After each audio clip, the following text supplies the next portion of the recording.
I'm the villainess in my favorite novel, trapped in a contract marriage to save my stepson. But when the divorce comes, my new family refuses to let me go. A girl said, You remember the last clause of our marriage contract, don't you? This marriage will be over in 1 year's time, and today is the last day of that period. So, just as our contract states, let's get divorced, Duke Decius. Duke Carrion Decius picked up and handed over the contract paper and asked, You want me to sign these divorce papers? She smiled and replied, I already have, so all we need is your signature, Your Grace. At that moment she thought, It's been exactly a year since I married Carrion. Today, I'm going to get a divorce, so that I don't die. We've made so many memories, but my survival is more important. Today is the first day of the rest of my life. After a while, she said, I finally got used to this place, so it feels like home now. It's a shame that I have to leave. Hearing this, Duke Carrion crumpled the paper angrily. She asked,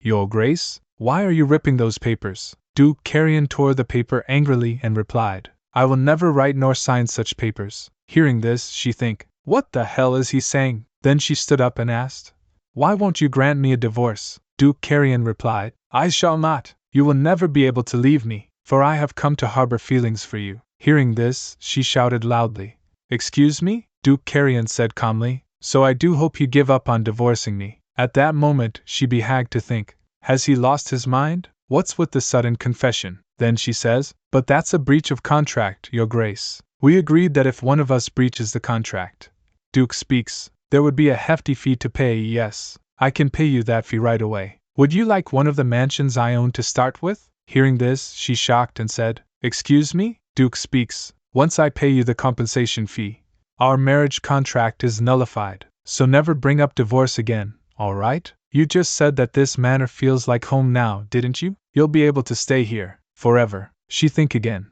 Forever? Yeah, right. At that moment, the door suddenly opened, and a child ran up to the girl, hugged her, and said, Mother, she says, Edwin? Edwin's eyes were filled with tears as he spoke. Please, Mother, please don't get a divorce. If you do, I'm leaving with you. She speaks. What do you mean? You're the successor of House Decius. You have to stay here, Edwin says. No, I don't want to stay here without you. Do you not want to take me with you, because I'm not your real son? She said. What? Don't say that, Edwin, Edwin added. Then please don't go, Mother, please. You won't leave me behind, will you? Seeing this, Duke laughed. She shouted loudly. Why are you laughing? Duke stepped forward and said, Ione, even Edwin is against this. Must you really leave the two of us behind? Then Ione think, why is this happening? Don't tell me. This is because I didn't act like the villainess in the novel? I didn't expect Carrion and Edwin to both be against this. The day I decided to get a divorce in order to avoid ending up dead, the men of House Decius started getting in my way. Ione Waysdon, a character who features in the romance fantasy novel titled, Please Take Care of the Young Master. She is selfish, greedy, and a typical villainess who enjoys tormenting people. The novel begins with Carrion Decius, the male lead, marrying Ione, the villainess, and the reason the two of them got married. Some noble ladies were sitting together and talking among themselves. It was all because of his nephew. In his will, the late Duke Schumann Decius asked Lord Carrion to adopt his child, who had been sent to an orphanage, but according to imperial law, a man must be married in order to adopt a child. But Lord Carrion was himself an illegitimate son, born to a lowly maid, so no noblewoman was willing to marry him. He wouldn't have been able to join House Decius in the first place had he not volunteered to go to war in the former duke's stead. He may be a war hero, but what self-respecting noblewoman would want to marry someone like that? It really goes to show just how desperate House Waysdon must have been, considering how proud they are.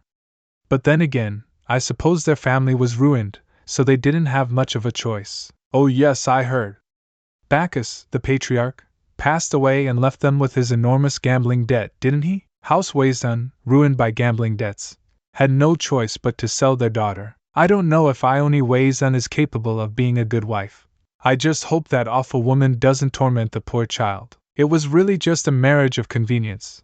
But when Carrion refused to acknowledge her properly, Ione took all her anger out on Edwin, by tormenting him in secret, abusing him for her own entertainment. That's when Sarah Galicia, the female lead of the novel, makes her entrance. She became Edwin's tutor and gained favor with Carrion and her student. before she witnesses Ione's abuse and tries to expose the villainess. But realizing that Sarah had found out, Ione then attempted to poison her. But her plan fails, and all of her villainy is exposed, and Ione is put in jail, where she meets her death. That is the fate of Ione Wei's done, the villainess. And Ione smiled and said, "Pardon me, mother, what if I didn't marry Duke Decius?" Then she thought, "It's also the fate that I, having been reincarnated as Ione Wei's son, will have to face." Her mother shouted loudly, "What are you saying? You don't want to get married? The Duke has already paid off all our debt. You can't change your mind now." Then Ione says, "I'll come up with the money somehow." "So please," her mother speaks, "how in the world would you be able to come up with that much money within a month? Don't you remember? Those unable to pay their debts must do hard labor." "I have no intention of becoming a slave," Ione said. "But," her mother turned and says, "Enough. He said he would arrive in the afternoon. But that's barely enough time for you to get ready. Just how much have you had to drink? Pathetic. Why did you have to be born as my daughter and make my life so difficult?" "Oh, never mind. It's nothing. I shouldn't speak to the future Duchess like that." Her mother forcefully slammed the door and said, "In any case, hurry up and get ready." Ione was silently listening to everything, then she began to think. "I guess she's pretending to be nice to me because she sold me off.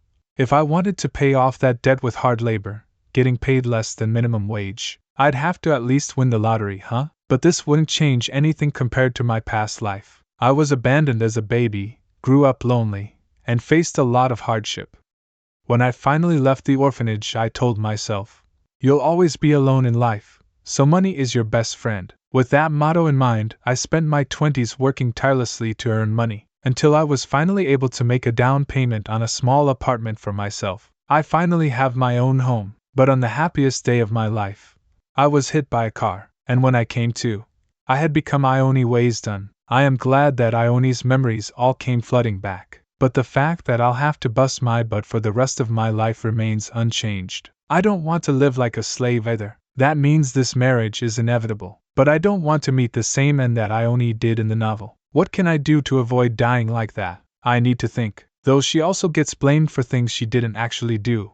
The original Ione ended up dying alone in a dungeon cell, as a consequence of her evil actions. I should be fine as long as I don't end up in prison.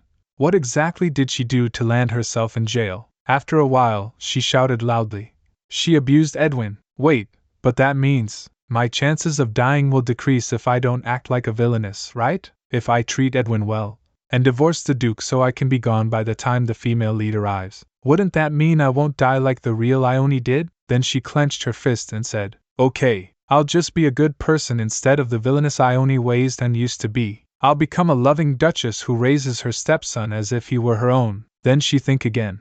"But wait, I feel like I'm forgetting something I'm supposed to be doing." In the Decius manner, a servant came and said, "You will be signing the contract with House Weisdon today, Your Grace. You must get ready to leave." Duke said, "All right." Meanwhile, Ione began to think, "I feel like I had something important to do today."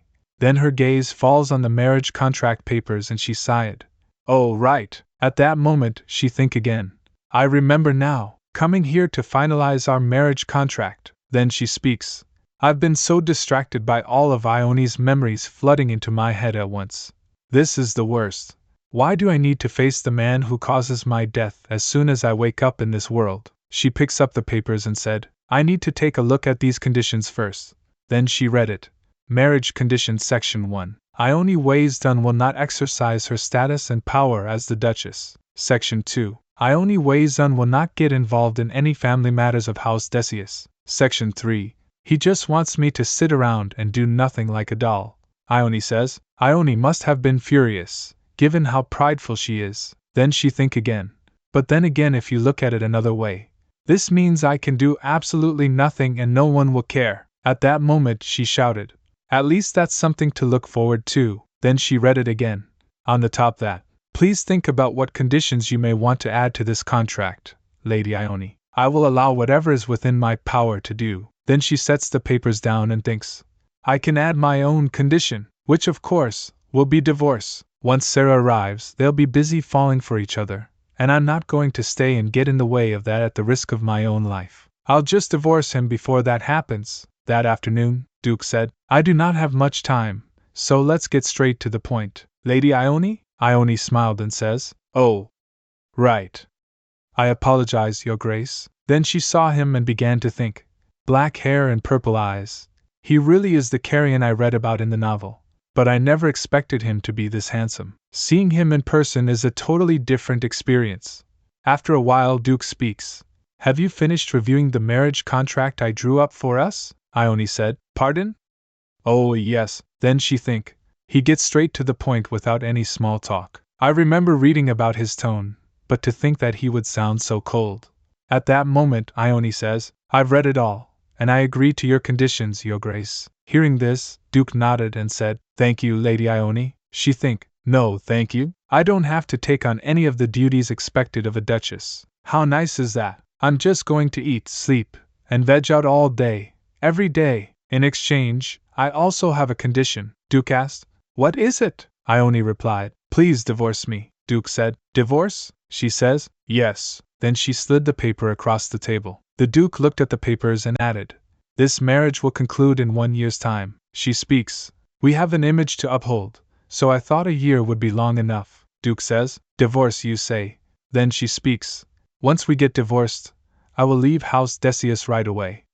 It'll be as if I was never there. If you like, you can tell everyone that I am to blame for the divorce. You can even say that I had an affair, or that I wasted too much of your money on luxury goods, so that you were forced to chase me away. Hearing all this, Duke said, All right, I accept. Let us get a divorce in 1 year's time, then. Hearing this, she's shocked and says, Pardon? Really? Then she think, I didn't think he'd agree so easily. He says, I believe I would benefit from this condition as well. She replied, Thank you, Your Grace. Then he asked, Will that be all, Lady Ione? She smiled and replied, Yes. Then he said, Then let's sign the contract. They both signed the contract. At that moment, she began to think, I did it. Everything is going according to plan. I'll be free from my tragic fate in no time. Then she said, I look forward to working with you, Your Grace. He was staring at her hand. She think, Oh no, I screwed up. I was so excited that I got ahead of myself. When she moved his hand a little down, so Duke shook hands with her. Then he says, Now then, I hope we get along, Lady Ione. I shall send a carriage to convey you to my manor 1 week from today. We shall proceed with the wedding once you arrive. Oh, I do have one question for you, she said. Yes? He asked. May I ask why you want to get a divorce? She asked. Why? He replied. It may only be a title and name, but I did not think you would want to give up on being a duchess. I am a bit surprised, she said. I see. Then she think, he's right. The real Ione would want to be a duchess, even if just in name. She was ready to poison the female lead just to keep her title, after all. But I don't want anything to do with such a dangerous position. After a while she said, Because if I stay married to you, I could die. Then she think again. I can't just tell him that. I'll just come up with an excuse. Then she says, I long for freedom. He asked. Freedom? She speaks. You are well aware of my family's situation. It's been quite difficult. I just wish to live a life free of such worries. He said, I see, I understand. When the Duke came out of there, his servant asked him as they were walking, Did something happen in there, Your Grace? Was there a problem with the contract? Duke replied, No, there wasn't. Then he asked, Then why do you have that expression on your face? Duke stepped forward and asked, My expression? What does it look like? He replied, Well, it's as if you are in awe or a bit dazed. Your reaction is very different this time compared to when you last met Lady Ione. Then Duke said, Franz, do women often completely their personalities overnight? Franz speaks, I don't know. I don't think I've ever heard of anything like that. Oh, was Lady Ione different today in some way? Duke said, She was an entirely different person. Before, she was an egotistical, arrogant woman, but today, Franz asked, What do you mean? How exactly was she different, Your Grace? Duke replied, Never mind. Let's go. Hearing this, Franz shocked and said, Pardon? You can't leave me hanging like that. Please, tell me what you were about to say, Your Grace. Please. Meanwhile, Ione reclined on the sofa, exhaling deeply, and spoke. I was so nervous, I thought I might faint. Then she raised the marriage contract and said, Why does this make me feel so conflicted? I hope I can do this. And I hope nothing bad happens. But then, a few minutes earlier, Ione speaks. Stop that, Liliana Cromwell. I didn't think that only a day later. I'd be insulted so blatantly, Liliana said. You don't look very happy to see your friends, Ione. Liliana replied. Oh my, don't say that. We're friends, aren't we? That's why we're here to congratulate you on your upcoming marriage. Then Ione began to think. She had Ione were friends who went everywhere together. But really, they were rivals who were always trying to outperform each other. Next to her is Serene Fidel. She switched to Liliana's side as soon as House Wayston was ruined. Then Liliana asked, Aren't you going to serve your friends tea? Oh, right, I'm sorry. I forgot that you can't even afford a maid anymore. Hearing this, Ione think again. There she goes. She just came here to laugh at Ione. This is why I didn't want to meet with her, but, then she asked, Mother, why would you let Liliana in? Her mother replied, She's the daughter of Count Cromwell. Who knows, she might be of help in the future. Try to make up with her, all right? Then she shouted loudly. Ah. She gave you that, didn't she? Her mother said. Oh dear. I kept refusing, but she insisted that I take it. Ione think again. She disliked Liliana for looking down on our family. But, ugh, she really is no help. After a while she asked, So, you came here to congratulate me? All right then, go ahead, Liliana said. What? Ione speaks. You came here to congratulate me, right? Then do it, Liliana said. Right.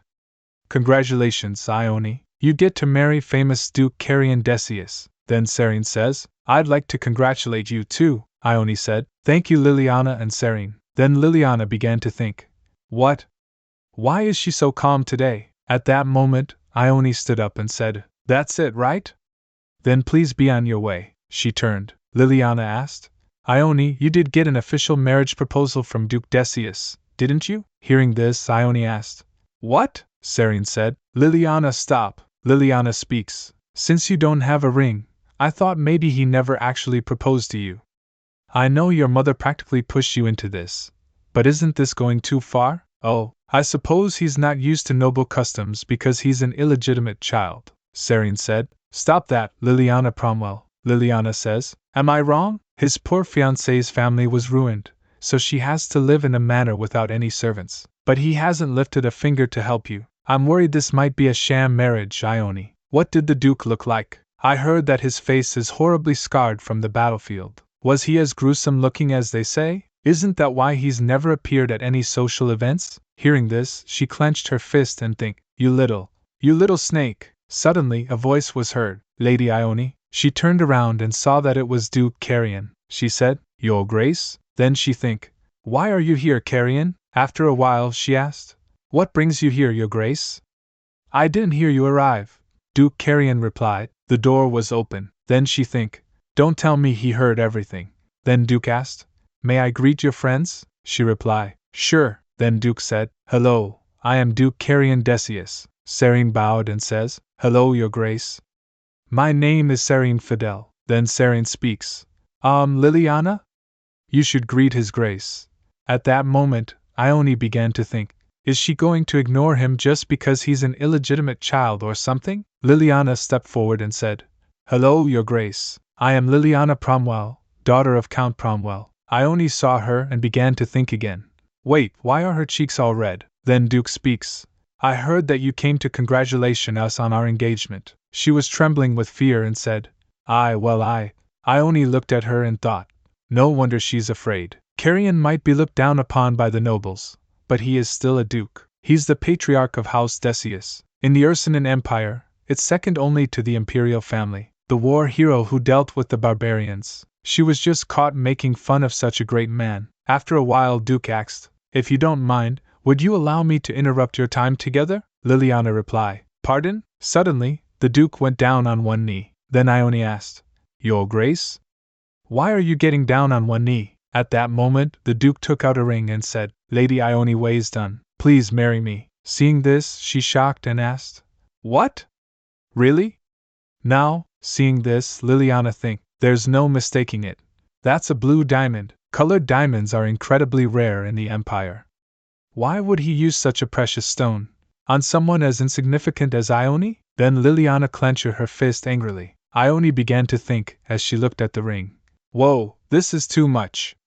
I can't let him give me such an expensive ring when he's already paid off our debt. Then she said, I don't know if I deserve a ring like this. Then, suddenly, the Duke took her hand and slid the ring onto her finger. She saw him and began to think, Your Grace, you're supposed to wait for me to say yes first. In the novel, Ione doesn't get a proposal. The blue diamond ring is simply delivered by a servant, and she often complained about it afterward. So why do I get a proposal and the ring placed on my finger by the Duke himself? Get a grip! I can't let this get to me. This man is taken. After a while, Ione said, Now please, go ahead and congratulate us, ladies. Then Liliana says, Congratulations, Ione, I hope you both find happiness together. Ione speaks, Thank you. Then Liliana speaks, Let's go, Serene. I forgot I had other plans today as well. Suddenly, her mother came and shouted loudly, Ione! There are servants lined up outside. What is going on? Then, when she saw the Duke, she asked him, Oh my, Your Grace! Was this your doing? Duke bowed and replied, Yes, Lady Wayston, they are under my employ, so please order them around Wayston Manor as you wish. Her mother's eyes were full of tears, and she said, How thoughtful of you, Your Grace, thank you so much. The Duke presented a handkerchief and said, I should have done this much sooner, I apologize. Seeing this, Serene says, He's so sweet to his mother-in-law too. His Grace isn't anything like the rumors. Liliana shouted, So what? This is nothing, forget it. Let's get out of here. Then Ione began to think, She's so arrogant. Then everyone moved away from there. She speaks, Thank you for sending us servants, Your Grace. I would have prepared something if I had known you were going to visit. I apologize, Duke added, There's no need, and if you ever need help in the future, please let me know right away. She replied, No! You already settled our debt for us. I could possibly, he said, That isn't what I meant. Then she began to think, Why is he angry? Did I say something wrong? He said, You will become Duchess Decius soon, Lady Ione. Letting someone look down on you is like letting them look down on our whole family. That's why I need you to tell me whenever you need help, like today. She think again. No wonder he was helping me. It makes sense now that he proposed in front of an audience. He had to uphold House Decius's good name. Oh geez, what was I expecting? This is so embarrassing. Please do not allow such things to hurt you. Then she says, Pardon? He speaks. If anyone is ever rude to you again, I will deal with them for you. I shall get going now. Then she lost in thought. After that, Carrion quickly left the reception room. Even after he was gone, his solemn gaze and tone lingered in my mind for a while. The next day, a lady said, We have arrived, my lady, she asked. So this is the largest bookstore in the capital? Then she lost in thought. Carrion did not allow Ione to leave the manor, fearing that she would get herself into trouble. So I need to get all the necessary things ahead of time. The bookstore is where I'll get one of the most important things I'll need. My first gift to Edwin, maid said. I will wait for you outside, my lady, she says. All right. I won't take long. Then she began to think. I chose to get a storybook as Edwin's first gift. The reason was simple, because the female lead of the novel managed to befriend Edwin that way. I feel a bit guilty, but I need to ensure my own survival first. I wonder what kind of book he'd like. Someone was watching her from behind. She reached her hand out toward a book. The female lead won't have to give any gifts for the men of House Decius to love her. I'll take a look at one up there, but I won't be able to befriend Edwin that easily. Then a man stepped forward. It's a little higher up than I thought. And then he picked up the book. She saw him and said, Thank you. The man gave a slight smile. She said, Excuse me, may I have that book now? He was looking at her silently. Then she think, What's he doing? He asked. Why should I give it to you? She asked. Weren't you helping me reach it? He replied. I never intended to get it for you, she said. Pardon me. Then she reached toward the bookshelf and began to think. Oh geez, how embarrassing. I should hurry up and choose a book, so I can leave. As soon as she reached her hand out toward a book, the man picked it up again. At that moment she asked, What are you doing? Stay calm, he replied. Can't you tell? I'm choosing books to buy. She shouted loudly. I don't know what you're playing at.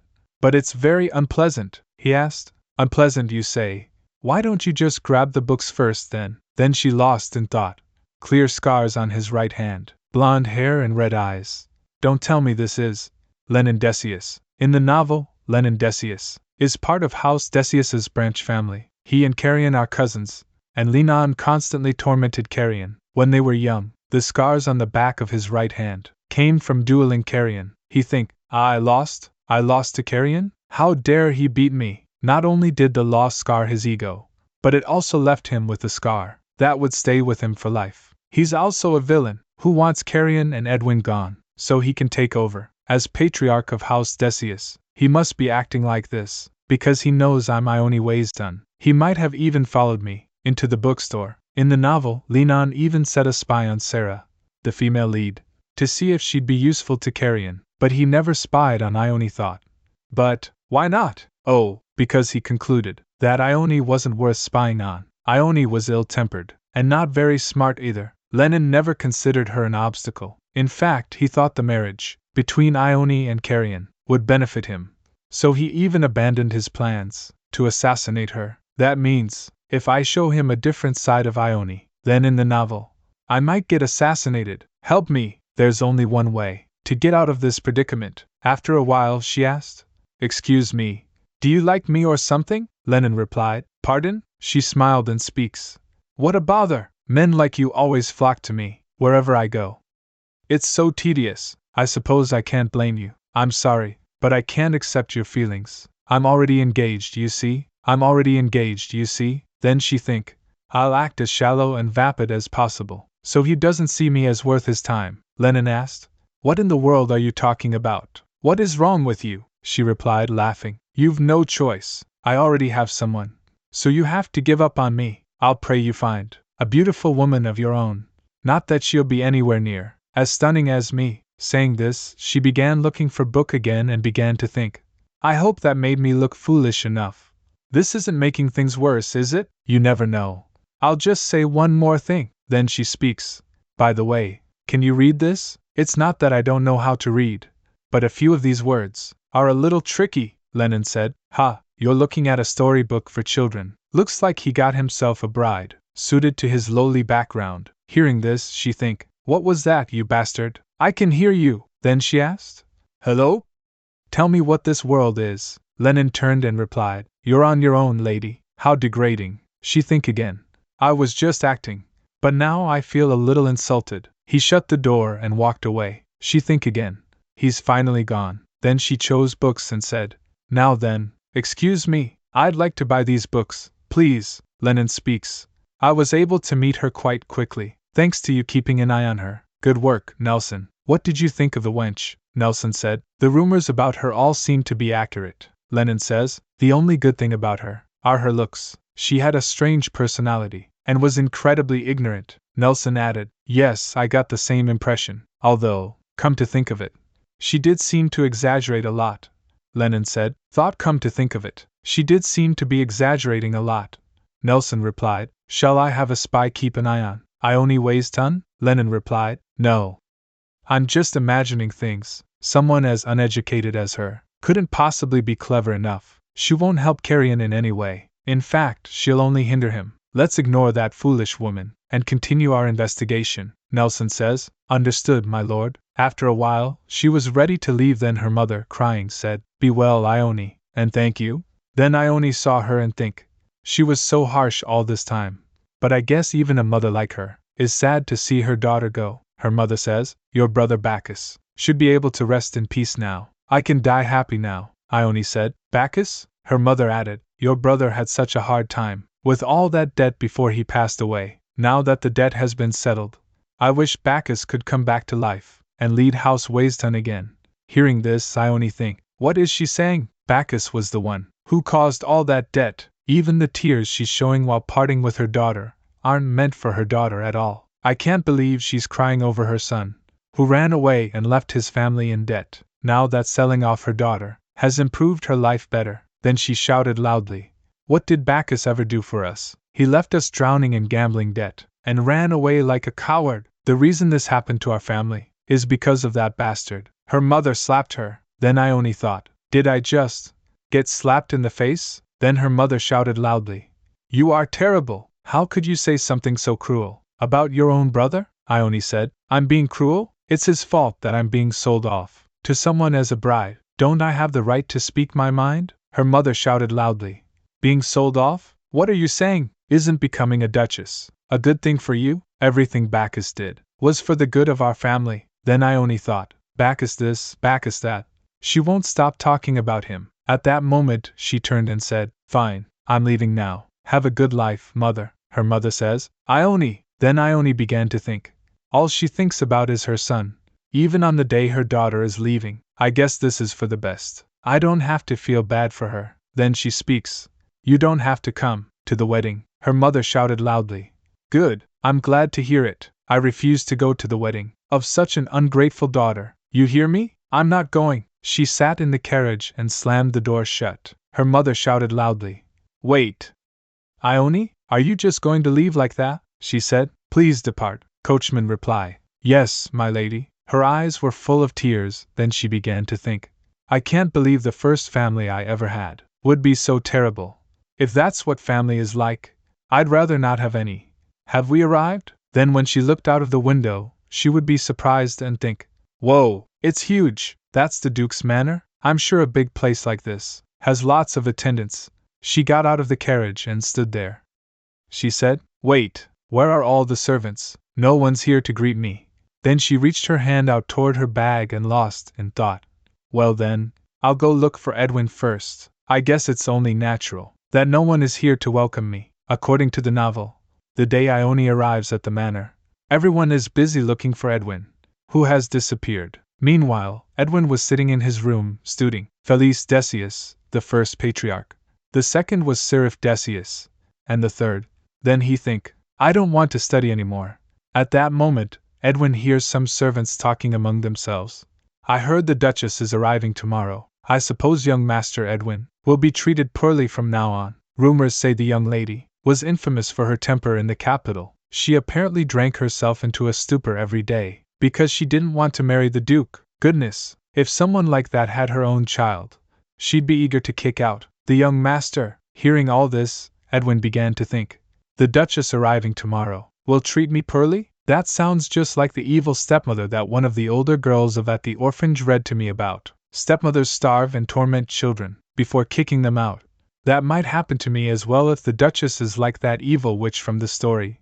Oh, that's right. Her eyes filled with tears. I'll hide in a secret place, where the Duchess can't find me. After a while, Ione started looking for her. A maid shouted, "Young master, where are you, young master? Please come out now." Servant says, "No, let's try looking over there." The maid called out loudly, "Where are you, young master? Please come out now." Ione began to think, I should hide for now. If they find out I've arrived, maids will start tailing me. She squeezed the book in her hand, but that would get in the way of my first meeting with Edwin, so I can't let them notice. They're gone. Perfect. Now I just have to find Edwin before the sun sets. In the novel, the attendants don't find Edwin until late at night, but because of a sudden rain, he's showered that night, he catches a cold, and his constitution weakens because of it. That's why I need to hurry and, this must be Edwin's secret greenhouse. This wall is way too high. Oh, there's a hole over there. I'm sure I can fit through. Slowly, just keep crawling. I'm stuck. I can't move. Hee. I made it out. That was tough.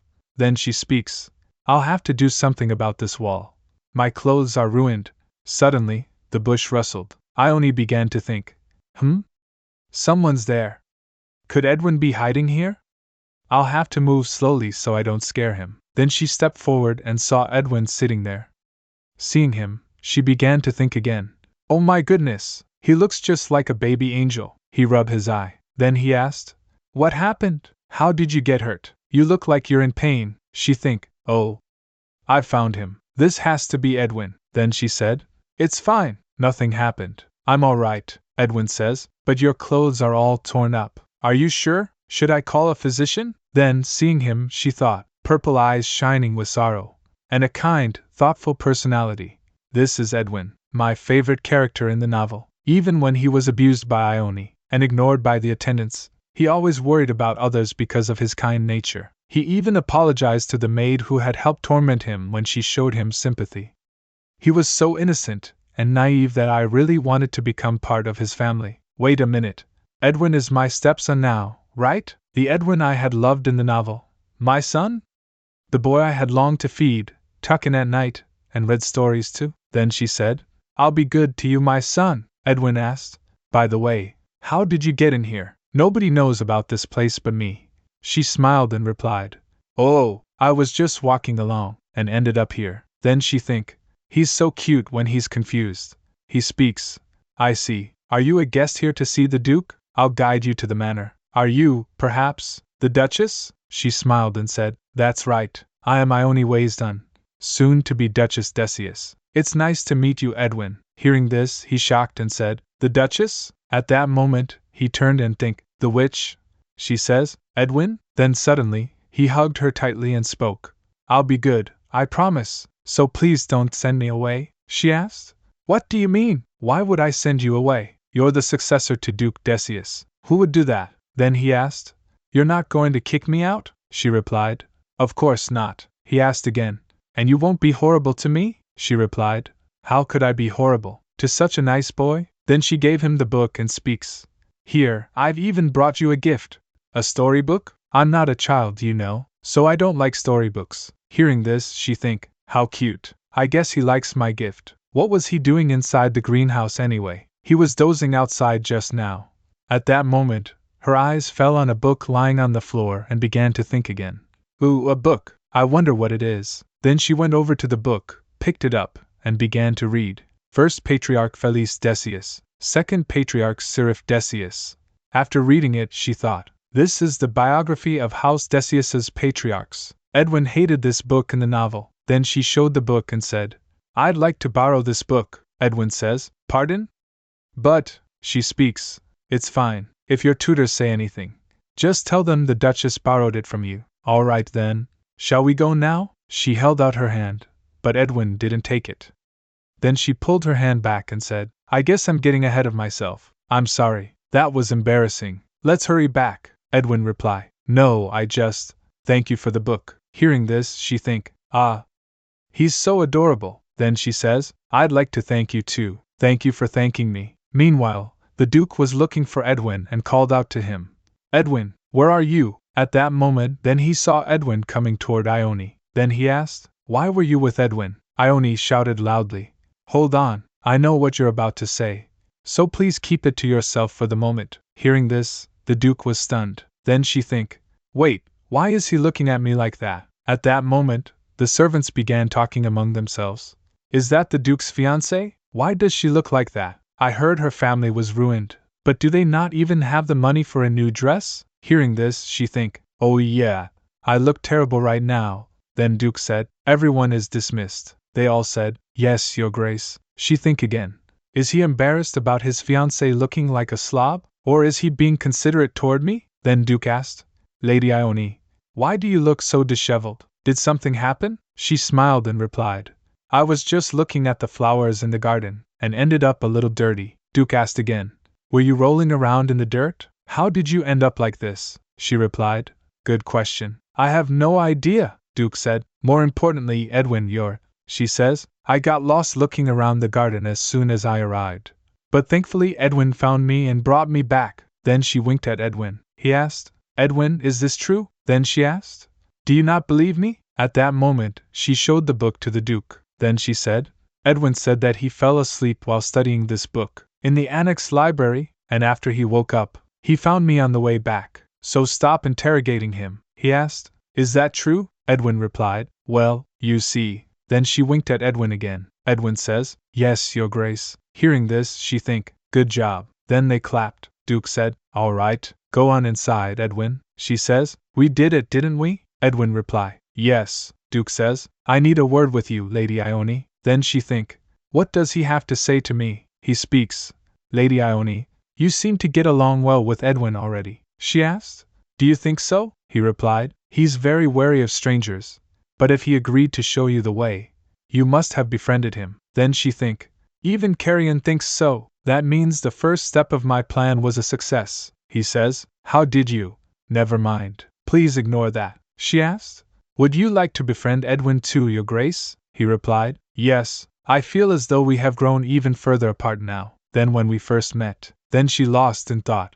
Even in the novel, they weren't exactly close. After adopting Edwin as his son, Carrion was always gruff and unfriendly toward him, because he didn't know how to treat children, and in order to train him as his successor, Carrion was always cold to Edwin, and overworked him. He treated him like a subordinate. Naturally, Edwin became afraid of Carrion, and was uncomfortable around him. In other words, Carrion got what he deserved. After a while he asked, "How did you befriend him so quickly, Lady Ione?" Hearing this, she think, "Don't look at me with those sad puppy dog eyes. Sarum will take care of this once she arrives anyway." "Oh, whatever." Then she smiled and replied, "You just have to be nice to him," he says. "Nice?" she asked. What if you gave him a gift?" he replied. "I tried that, but," she speaks. "What? Gifts should be enjoyed by the person receiving them. Here, take a look. Do you really think a child would like books like this?" Then she raised book, he said, "but Edwin said that he liked it when I gave it to him." She added, "That's just because he's too nice. Children at his age prefer storybooks." "I see. Then I shall give him a storybook as well." Suddenly, it started raining. She said, "Oh my, it's raining. Let's hurry inside, Your Grace." He speaks. "Wait, Lady Ione?" she asked. "Pardon? What did you just say?" he replied. "Never mind." Then he called out, "Keegan! Come out!" Keegan came forward, bowed, and said, "Yes?" "You called, Your Grace?" he says. "Take Lady Ione to her room." Keegan reply, "Yes, Your Grace." She began to think, "Huh! Why is he just leaving? What was he going to say? Arg, wait, what is it? Now I really want to know." "Don't do this to me," Keegan said. "Please follow me, my lady," she replied. "Pardon?" "Oh, yes." When they arrived in the room, Keegan said, "This is the room passed down from Duchess to Duchess." Seeing the room, she was shocked and thought, this is the room Ione had completely redecorated because she thought it looked tacky. "It's so nice." Keegan speaks. "I shall take my leave. The maids will be here soon, so please tell them if you need anything." She says, "All right." She sat on the bed and think, gosh. The bed is nice and soft too. So many things happened today. I'm so glad my first meeting with Edwin went well. The bed is so comfortable. No, I can't sleep yet. I still have something to do. I need to prepare for the second stage of my plan tomorrow. When she opened the door, the maids were standing in front of her. A maid asked, "My lady, do you need us to do anything for you?" Another speaks, "We were just arranging your things. We weren't doing anything bad." Hearing this, she think, "Oh, right.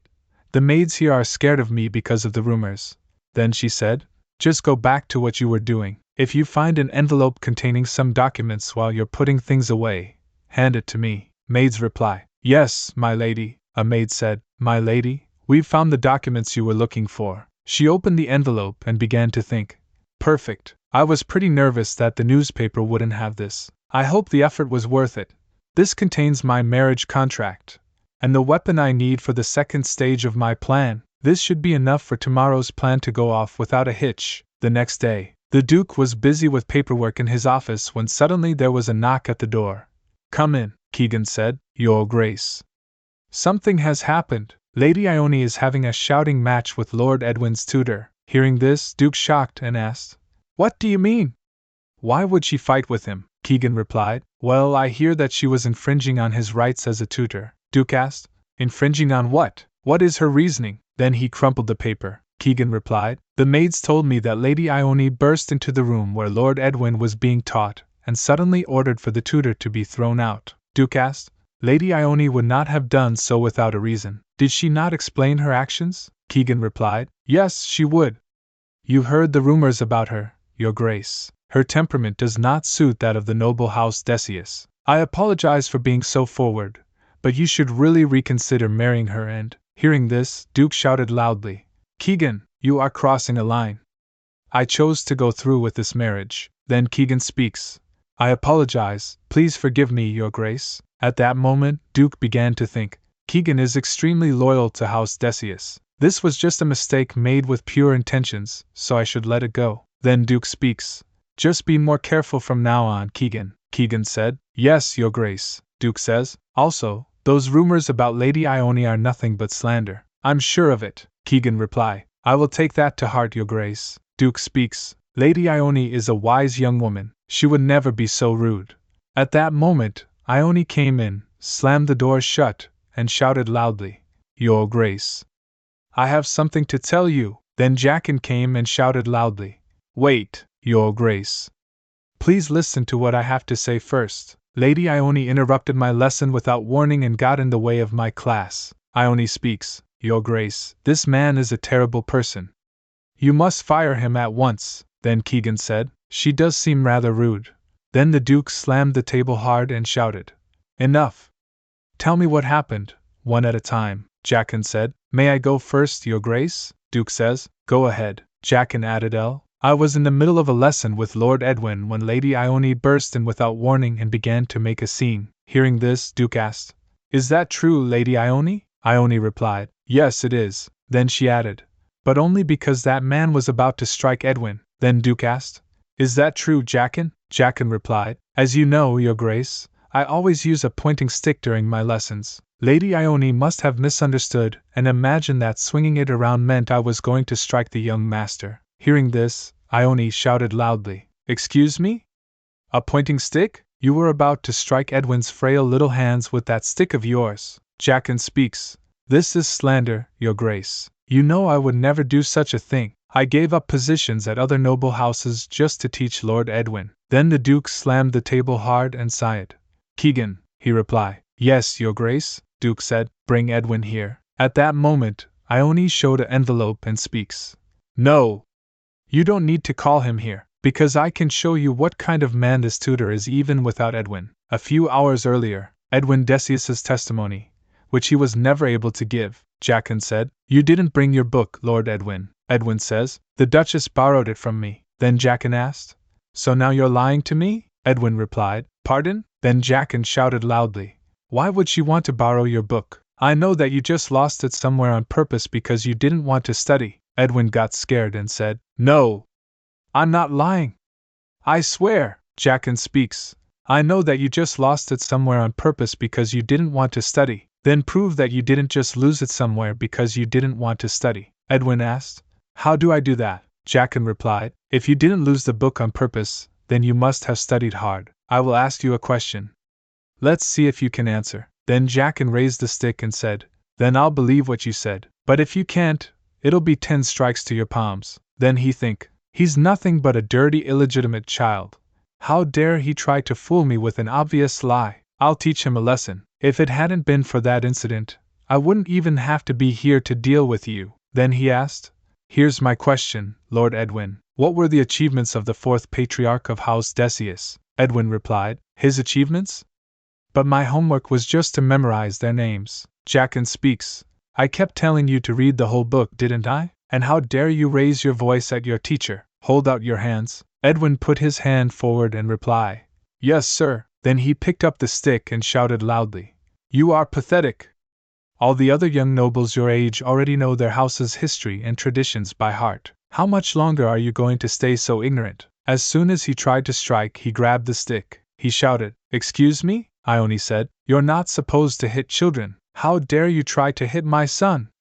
This is unforgivable. Then, in anger, she broke the stick. He asked, Your son, you say? Then you must be the Duke's fiancé. Ione replied, That's right. I'm Ione Waisd and the future Duchess. He added, In any case, this is an infringement upon my rights as a tutor. Why would you make such a fuss when even the Duke does not involve himself in Lord Edwin's education? Ione asked.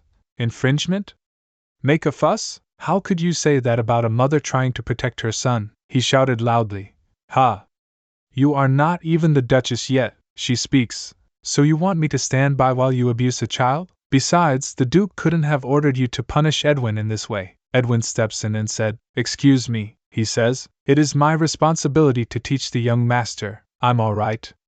Please don't fight because of me, she added. I will be telling the Duke about what happened here today. And I'll tell him that I can't let a child abuser like you teach Edwin. Then she hugged him. At that moment, she turned and speaks.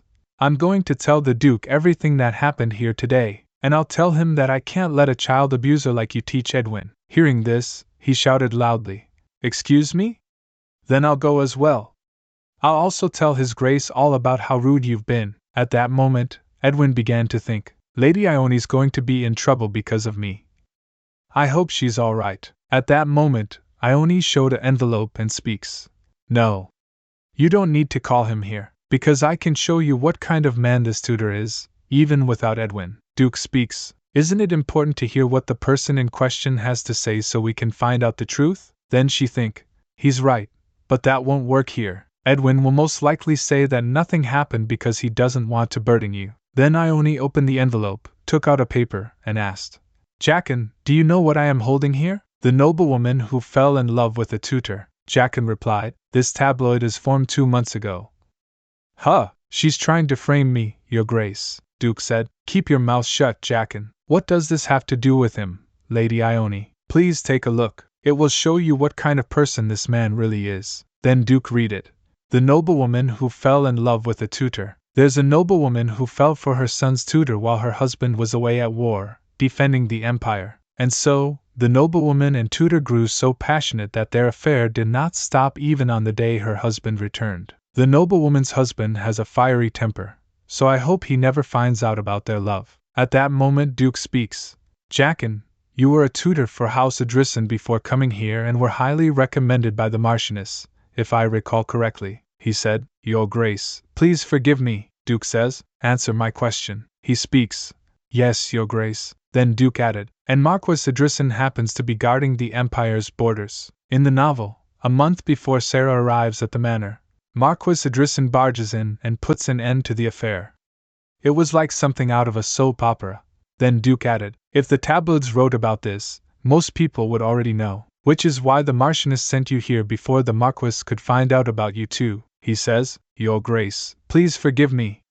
This is all my fault. Then the Duke angrily crumpled the paper and said, you and the Marchioness must have thought me such a fool. Be grateful that I am not killing you on the spot. At that moment Duke speaks. Keegan, have the servants removed this man from the manor at once? Keegan said. Yes, Your Grace. Jackin shouted. Your Grace. Wait, please. Listen to what I have to say. Please. Then I only think. Another crisis averted, Duke said. Maybe I should have just killed him. She began to think. Wait a minute. Killed him. Come to think of it, Jackin never made another appearance in the novel after he was taken away by the Marquis, which means the Marquis probably executed him. Doesn't that mean I saved Jackin's life? Darn it. I can't believe I helped that jerk. I'll have to be more careful from now on. If I make another decision that goes against the novel, it could affect a person's entire future. After a while Duke asked, Lady Ione, how did you know Jackin was that kind of person? Hearing this, she think, he's not just going to let me gloss this over, huh? Then she replied, from the tabloids, of course. I love reading them, so I happened to find that article. I don't actually have any more, please don't ask. Shall I show them to you? Duke said. No, that's all right. I can't believe I left Edwin's education to such a vulgar man. I can't trust anyone now. Who can I hire to teach Edwin? She asked. Your Grace. What if you left his education up to me? Duke said. You? Teach Edwin? She says. Yes. Duke added. I apologize, but I must refuse. She smiled and said, Pardon? But why? Duke speaks. I am very grateful to you for finding out about this. But Edwin's education is another matter entirely, she said. Please tell me why I'm not suitable, Your Grace. Duke added. I'm well aware that it's difficult to find anyone to teach Edwin because of his background, she added. Even if you did find someone, those nobles are all so stuck up that they just end up hurting him again. Then Duke said, in that case, I will leave it to a trusted subordinate, just until you find someone else. I'll say it again, Lady Ione, you can't. She asked. Why do you keep saying no?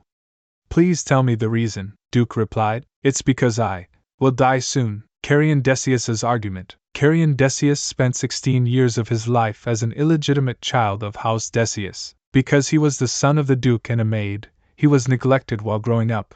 Not even allowed to attend the academy. It was only after he was forced to go to war in his brother Shaman's stead that Carrion was finally accepted as part of House Decius. And because of what he went through, he found himself worrying that those dear to him might have to endure the same hardships if he were to die. Then he speaks. It's because I might die at any moment. If the Emperor wills it, I must return to the battlefield at any time. Even if I were to die at war, my wish is that no one will be able to remove Edwin from his position as my successor. If Edwin were to become the most accomplished student at the academy, he would receive the Emperor's approval, which would mean even House Decius's elders wouldn't be able to defy Edwin. In other words, I must ensure he receives the best possible education. The elders don't pose a risk to just Edwin. If you were to insist on things as the Duchess, You might get swept up not only by their influence, but by outside forces as well. I want to protect you from that danger. I'm making this decision to protect everyone. Hearing all this, she said, I understand, but does Edwin actually see you as family right now, Your Grace? I just want to make sure he knows this is his home, and that we are his family. Memorizing the names of previous patriarchs won't help him feel at home, nor will it make him think of you as his father. At that moment, she showed a book and added, Yes, he may understand in time, but have you ever considered how much Edwin will suffer during that time? Being harsh on him isn't the only option. Then the Duke took the book from Ione and said, I won't force Edwin to study from that book anymore. Hearing this, she smiled and says, Really? Then he added, And I hope you'll consider letting me tutor Edwin. She says, Thank you, Your Grace. He speaks, I haven't given you permission yet. I'm going to think about it. She says, That's the same thing. I'll get going now, Your Grace. He asked, Hold on, where are you off to? She replied, To tell Edwin the good news, of course. He said, Hold on, Lady Ione. I haven't made up my mind yet, so don't tell Edwin. The Duke saw her hand, then grabbed it, and squeezed it, and he felt pain. Then he asked, Are you all right, my lady? She replied, Yes. I'm fine. He asked, What happened to your hand? She replied, I had to stop Jackin from hitting Edwin with his stick, so, haha, it just needs some salve. I'm completely fine, so don't worry about me. I'll be going now, so please return to your work, Your Grace. He said, Hold on. Then he called out, Keegan! Call for the physician. Keegan said, Yes, Your Grace. Ione saw Edwin, so she asked, What are you doing there, Edwin? They went into the room. Edwin said, You're back. Then she asked, Were you waiting for me? How long have you been standing here? Would you like to come in? Edwin replied, I wanted to take care of the wound on your hand. I brought some salve too. As he speaks, his eyes were full of tears. My hands are used to getting hit like that from my time at the orphanage. But you're a noblewoman, so you mustn't get hurt. She says, Hearing you say that makes me sad. Edwin said, It makes you sad? She speaks, Of course. I would have been so upset if he had hit your hands instead. Do you want me to be upset? Edwin replied, No. Then she wiped away his tears and said, So don't cry or say things like that anymore, all right? Edwin smiled and says, Yes, Your Grace. The Duke was watching everything from behind the door. Then Edwin added, By the way, you were amazing when you stopped that stick with your bare hand. She said, laughing. It was nothing. Keegan asked, Shall I announce your arrival? Duke replied, No. Then he began to think, I just wanted him to be accepted by the other nobles, so they wouldn't look down on him. But what must one do to become part of this family? Then Duke speaks, If she runs out of salve, have more sent to her. But don't tell her it's from me. Keegan replied, Yes, Your Grace. Lately, Carrion has been acting strangely. Edwin knocked on the door and said, I'm here. She says, Come in, Edwin. Then she looked outside and thought, He's not here, is he? Thanks to the Jackin incident, I got closer to Edwin. He came to visit me every day, but every time, tea time, on a walks, reading a storybook, Carrion watching from afar. What is he, a stalker? Why does he keep following Edwin and spying on him? Is this his attempt at hiding his concern? Is Carrion always going to watch us from afar now? It's scary. At tea time, Edwin speaks. I just saw one of the maids carrying a really pretty dress. She said, That's my wedding dress, Edwin. Then she thought, Because of that, and how busy I am preparing for the wedding, I'd been meeting with Edwin in my room as often as possible. Then Edwin asked, Wow, so you'll be wearing that pretty dress for the wedding? She replied, That's right. He says, I wish I could be there. She asked, Would you like to be? He replied, Yes, but the Duke won't give me permission. She asked, Really? Then she began to think. Come to think of it, Edwin didn't attend the wedding in the novel. Carrion had ordered him to stay at the manor, and since Edwin didn't get along with Ione anyway, he was actually quite happy about it. I guess he wants to attend the wedding now because we're close. After a while, she said, I'll ask His Grace again. He said, Really? Thank you. She think again. If Edwin is going to attend the wedding, I need to make sure it's perfect. I won't let anyone run it for us. The wedding day. In the end, Carrion refused to allow Edwin to attend the wedding. I couldn't understand why he was so firm about it. It was just a wedding, but it was never described in the novel, so I don't know what might happen. Maid said, You are ready, my lady, she said, after looking at herself. This is me? She think, Ione really is pretty. This face makes the dress shine even more. Suddenly, the sound of people talking was heard. they were talking among themselves.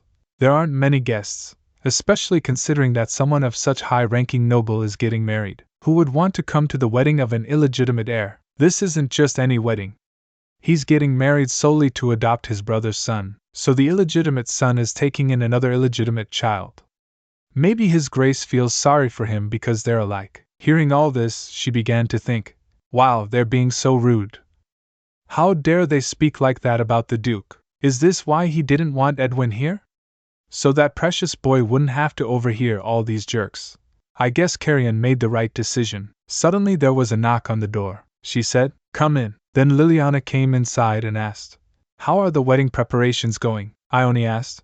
"What brings you here?" Liliana asked. "What do you mean, Ione? You invited me yourself. Did you not want me to attend?" Ione replied. "I don't know if you still bear a grudge against me, but you'd better not try anything today, Liliana." Then she think, "I did tell them to send invitations to all the nobles we know. I suppose Liliana counts as well." Then Liliana speaks, "Goodness. Why would I do anything? You're being ridiculous." Suddenly a servant ran in and said, "Lady Ione, something terrible has happened." Liliana speaks, "Oh my, you had better go check what's going on, Ione." Then suddenly she ran and began to think, "I'm being ridiculous," she says. She entered the Duke's room and asked, "What happened, Your Grace?" Duke replied, "It's nothing," she says. "You call this nothing? Your clothes have been completely ruined," Duke said. "I've ordered a similar coat to be brought from the manor, so there's no need for you to worry." Then he asked, "How much longer will it take, Keegan?" She thought, "Why is he so calm? He's acting like this is no big deal." Keegan replied, "Your Grace, it may not be possible for them to get back in time with another coat. I've asked around at the nearby boutiques, but getting a formal outfit on such short notice is impossible." Duke speaks, "Oh? Then what I'm wearing will have to do. I apologize. I feel as though I have ruined your wedding. I will compensate you accordingly once the ceremony is over." She asked. "Compensate me?" Duke replied. "I heard women consider weddings important. My carelessness has ruined the wedding, so I wish to compensate you for the distress." She thought, "Why is he acting like he's fine? This should be about him, not me."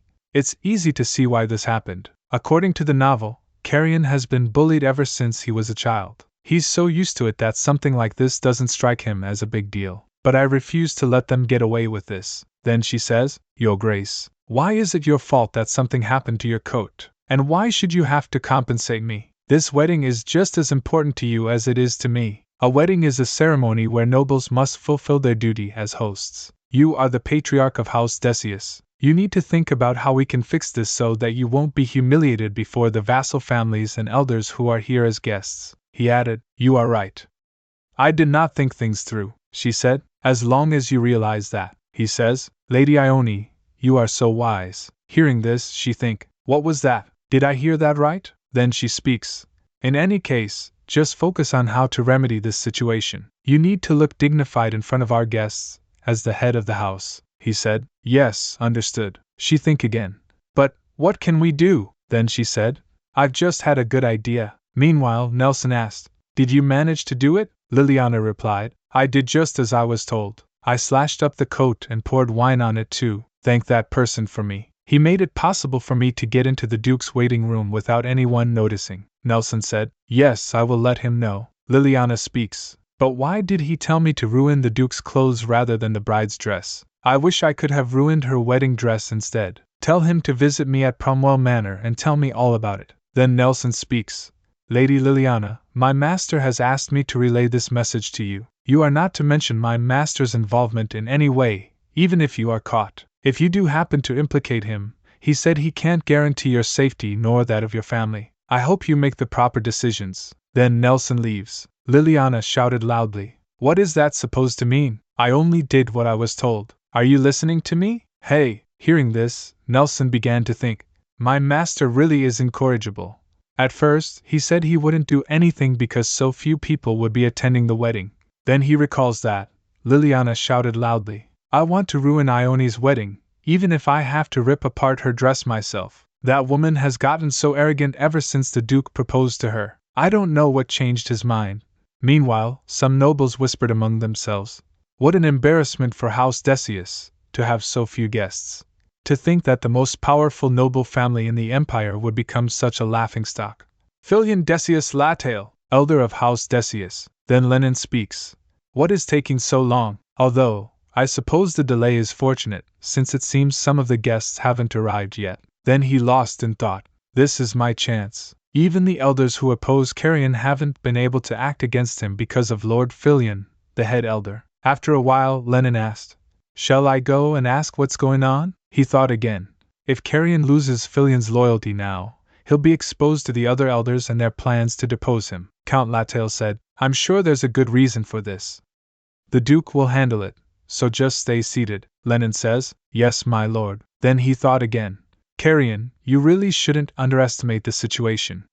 This isn't just about a torn coat. If that's all you think this is, you'll soon lose your title as Duke. Now, it's time for me to sit back and watch the entertainment unfold. The epic tale of House Decius's most beloved patriarch. I remembered something from the novel. At that moment, priest said, we will now begin the wedding ceremony. The bride and groom will now enter. Murmurs spread through the hall. Goodness, what is going on? Why is the Duke dressed like that? Those aren't formal clothes. Even considering his background, I didn't expect him to be unaware of marriage customs. He looks so gloomy next to the bride in her beautiful dress. Lady Ione Wayston comes from a fairly prominent family. Why didn't she object to him being dressed like that? Seeing this, Lenin thought, how disappointing. He simply wore his uniform. A few hours earlier, Duke said, you really want me to do this, Lady Ione? Ione replied, yes. Duke asked, are you sure?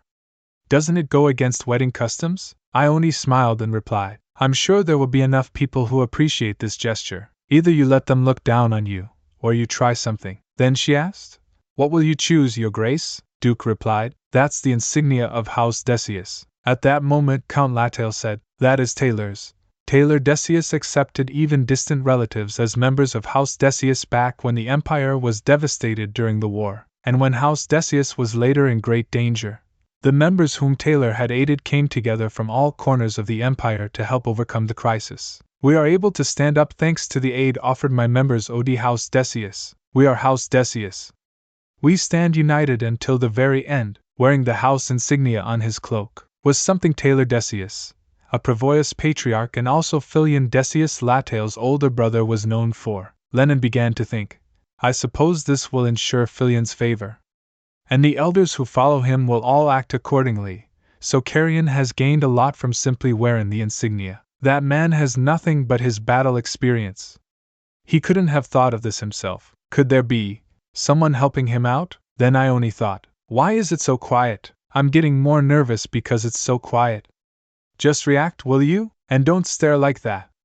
It's making me nervous. Her hands were trembling. At that moment, Duke squeezed her hand. Huh, is he holding my hand to help me calm down? No way. I'm sure he's just trying to tell me not to make any mistakes, priest said. Lastly, we shall proceed with the wedding vows. Carrion Decius, do you swear to love and protect Ione Wayston for the rest of your life? He replied, yes, I do. Priest speaks. Ione Wayston, do you swear to love and respect Carrion Decius for the rest of your life? Ione replied, yes, I do. Then, suddenly, Duke took off his coat and draped it over Ione. She think, what is he down? He speaks. Today, Ione Wayston has become Ione Decius and is a member of our family. Please show the Duchess the respect she deserves. Applause fills the hall. Then all the nobles spoke. Congratulations, Duke Decius. Congratulations, Duke Decius. Later, at night, Ione sat alone in her room, lost in thought. Linan must have been behind this. Liliana isn't brave or smart enough to plan this on her own. I have plenty of ways to get back at her. But what about Linan? I felt like he will keep doing things like this if I leave him be. There must be something I can do. A maid knocked on the door. Ione asked, what are you all doing here so late? She replied, we are here to help you prepare for your wedding night, my lady. We will proceed as quickly as possible, since there isn't much time. Hearing this, she shocked and thought, wedding night? Hold on. Then she think, I didn't think about this part at all. I'll just make him drink and send him to bed right away. Duke, lost in thought, was walking toward the room. I wasn't able to thank Lady Ione properly, despite all the help I received. I may have just married someone quite extraordinary. Even if we end up getting a divorce one day. He opened the door and said, pardon me for a moment, Lady Ione. She says, oh. Sure, come in, Your Grace. Then she stood up and asked. What is it? He replied. It's nothing. I know it's late, but thank you for your help. She speaks. Don't worry about it. I only did what I was expected to. He stepped forward and says, Thanks to your help, lady. I will refer to you differently from now on. Ione. Then he asked, Is something wrong? She replied, No. It's nothing. Then she think, Why is my face all red? But hearing him call me by my name so casually all of a sudden was. Then she asked, Would you like to have a drink? All right, he asked. You seem quite drunk, Ione. Should you not go to bed now? She replied, I'm not drunk at all, obviously drunk. Then she asked, Actually, could I ask you something, Your Grace? He asked. What is it? She replied. Before the wedding, why were you always spying on me and Edwin? He asked again. How did you know about that? She replied. Because it was really noticeable, of course. You can't just hide in a bush. You're too tall. Then she asked. Anyway, why did you spy on us? He replied. I thought that maybe you had a special way of speaking to Edwin. He always smiles at you and seems so comfortable. So I meant to learn from you by watching. I apologize if it bothered you. She speaks. Oh, is that all? I'll let it go, then. He asked again. I have a question for you as well, Ione. May I ask it? She replied. Sure. He speaks. You said you wished to get a divorce so that you could live freely and without a care in the world. She says. Yes, I did. Then he asked. What do you plan to do after our divorce? She replied.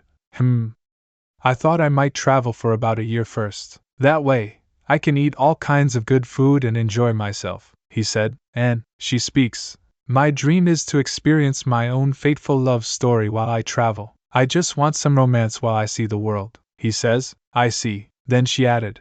Just kidding. What I actually want to do is buy a big manor in my name in my favorite travel destination. He rises from the bed. She said, Your Grace, you look a little downcast. Are you feeling unwell? Then he sat on the sofa and said, No, I'm fine. If you want to buy a manor after our divorce, you'll need a lot of money. That might be a problem for you, since you won't be receiving any alimony. She says, No alimony? He said. We didn't include that in our marriage contract. It looks like you won't be able to have your fated romance in your own manor after we get a divorce. She added, I never said I wanted romance at my own manor, he said. In any case, I have some things to take care of. I will take my leave now. Then she began to think. Ione, you fool, why didn't you include an alimony clause in the contract? Then Duke stepped out of the room, thought. Was that a little harsh? Later, Ione lay on the bed, lost in thought. I've got a year left until the divorce, so I need to hurry and find a way to make money. I guess starting a business is the only way. But how would I start one when I'm practically confined to this manor? The next morning, suddenly, there was a knock at the door, and she was shocked. A maid came inside and said, A guest has arrived for you, my lady. It is Lord Filion Decius Latail, one of the elders of House Decius. Count Latail says, Good morning, Your Grace. She asked. How are you, Count Latail? Count Latail replied. It is wonderful to make your acquaintance, she said. Likewise. Then Duke speaks. Count Latail, you have never once visited me at the manor since I became the patriarch. You must have urgent business with me if you're here so early in the morning. Then he think. I know you aren't close, but you can't just pick a fight with an elder of the family. You have terrible social skills, Count Latail said. Your Grace must be wondering what has gotten into an old man like me. Let me be honest with you. All this time, I believe that you became head of the family to enact revenge against House Decius. During the past few years of your time as patriarch, House Decius's reputation has hit a new low, and the vassals are beginning to lose their loyalty. I was under the impression that you were deliberately ignoring any problems that arose, just to drive our house to ruin. Duke speaks. Then you have greatly misunderstood me all these years, my lord. Count Latail reply. Yes. And I regret doing so. When I saw you dressed in our family's insignia, I was reminded of my brother. He loved House Decius above all else and wished to uphold our family's glory. To think that you would display your resolve to restore the family's prosperity and honor in this way. I was deeply impressed, Your Grace. Hearing this, she began to think. But Carrion was just doing what I told him to because his coat was destroyed. What a nice result. I just thought that, since it was something Taylor Decius was known to have done, it would at least get everyone's attention, even if they might criticize Carrion for not wearing traditional wedding attire. I didn't think it would elicit this much goodwill. Since I managed to bring Count Latail to his side, wasn't I incredibly helpful to Carrion? Maybe now he'll help me out a little after we get divorced? Count Latail said. I apologize for my disloyal behavior all these years. Duke speaks. All right. I accept your apology. She began to think. Why has he been glaring at me like that since yesterday? Is he mad at me about something? Then Duke said. Count Latail, he said. Yes, Your Grace. Duke speaks. The person who suggested that I wear the insignia over my uniform was not actually me. It was my wife's idea. Hearing this, she think, Carrion, you idiot, all that trust you just built up with him is going to fade away. Then she said, Oh yes, I did suggest the idea to His Grace. Count Latail stood up, bowed, and speaks. Then House Decius is very fortunate to gain you. Please take good care of the Duke for us, my lady. She think, he's smiling? Then she said, No, I just, Duke says, I do have one more important matter. Count Latail speaks. I do have one more important matter to discuss with you. Then he showed an invitation and added, This is an invitation to a banquet hosted by Count Ackerman. Count Ackerman, a man just as wealthy as Count Latail due to his successful business. Countess Ackerman is also a very influential figure among noblewomen. In other words, to be invited to a banquet they are hosting. Attending the bank equals networking? The start of my business venture? Duke said. I have no interest in attending banquets, so I will not accept this invitation. She added, We'll go. Networking is the foundation of the family business. If it can help His Grace, led House Decius better, he'll do anything. I can feel him glaring at me. Count Latail said, You truly are wise, Your Grace. I apologize for keeping you, newlyweds, so long. I shall see you again at the banquet. Then Duke asked, What do you think you're doing? She replied, Why do you look so upset, Your Grace? I just thought it would be nice for us to appear at a banquet together now that we're married, and Count Latail wanted us there too. Duke asked, Is that really the only reason? She replied, Of course. Then she asked, What other reason could I have? Then he leaned toward her and asked, Are you aware this would be a breach of contract? She asked. A breach of contract? What do you mean? He replied, According to our contract, you are a duchess in title only, and are not able to exercise any authority whatsoever. Deciding to attend this banquet would be exercising your authority as the duchess, would it not? Hearing ties, she began to think. I guess the real Ione was never able to attend any banquets, because she was isolated here, at the manor, though that did cause her to spend more money and commit more evil deeds in retaliation. If even the real Ione wasn't able to go to any banquets, there's no way Carrion will allow me to. After a while, she asked, Can't you make an exception? Just this once? He replied, No. Then she think again.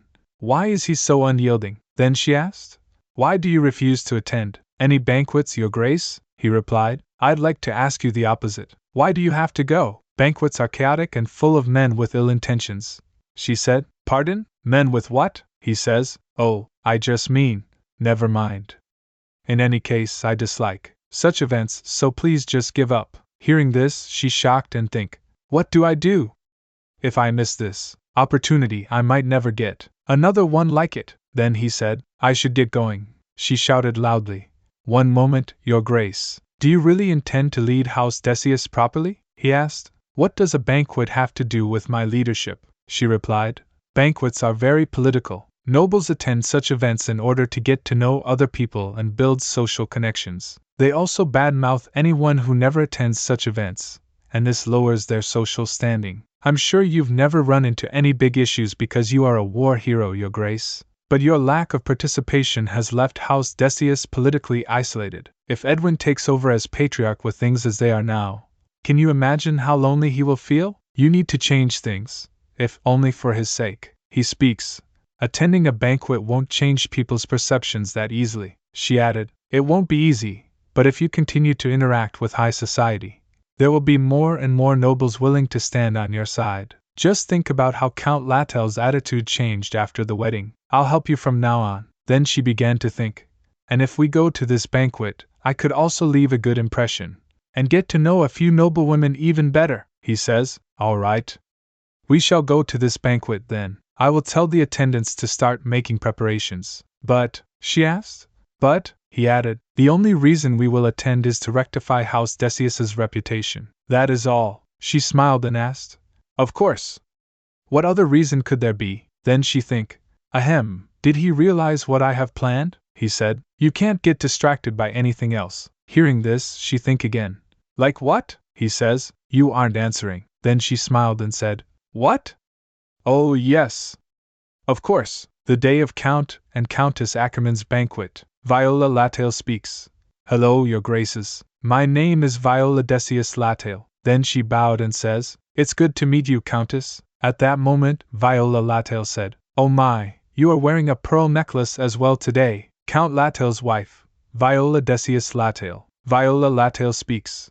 If they had been the same color as mine, it would have made me look even older compared to you, especially since you are so young and beautiful, your grace. Ione added, You flatter me. Those elegant pearls suit you very well, my lady. I've never seen such bright white pearls, Viola Lattale says. Thank you. This pearl necklace is one of a kind, so I treasure it very much. People are talking among themselves, someone said. Of course I had to be here, Count Ackerman. This is a banquet hosted by the greatest businessman in the empire. After all, seeing him, she began to think, wow, he's covered in expensive jewelry. That must be Count Ackerman. He really does look like a man obsessed with riches, just like how he was described in the novel. Then she says, Carry in. Let's go and greet Count Ackerman. He replied, All right. She stepped forward and said, Hello, Count Ackerman. I am Duchess Ione Decius. Count Ackerman speaks.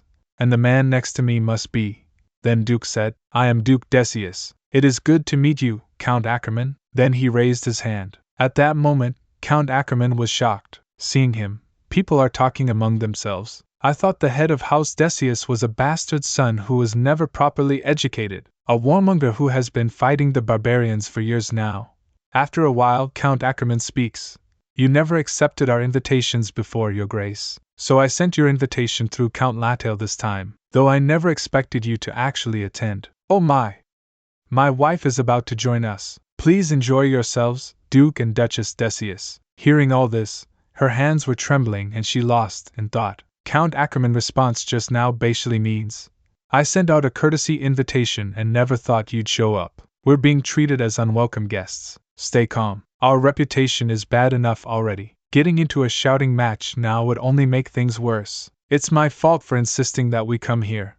Then she asked, Aren't you angry? Duke replied, I have been treated this way for years. Please do not let it bother you. More importantly, this complicates things. The host does not seem happy with our presence. Raising House Decius's reputation may be difficult tonight. Hearing this, her eyes filled with tears.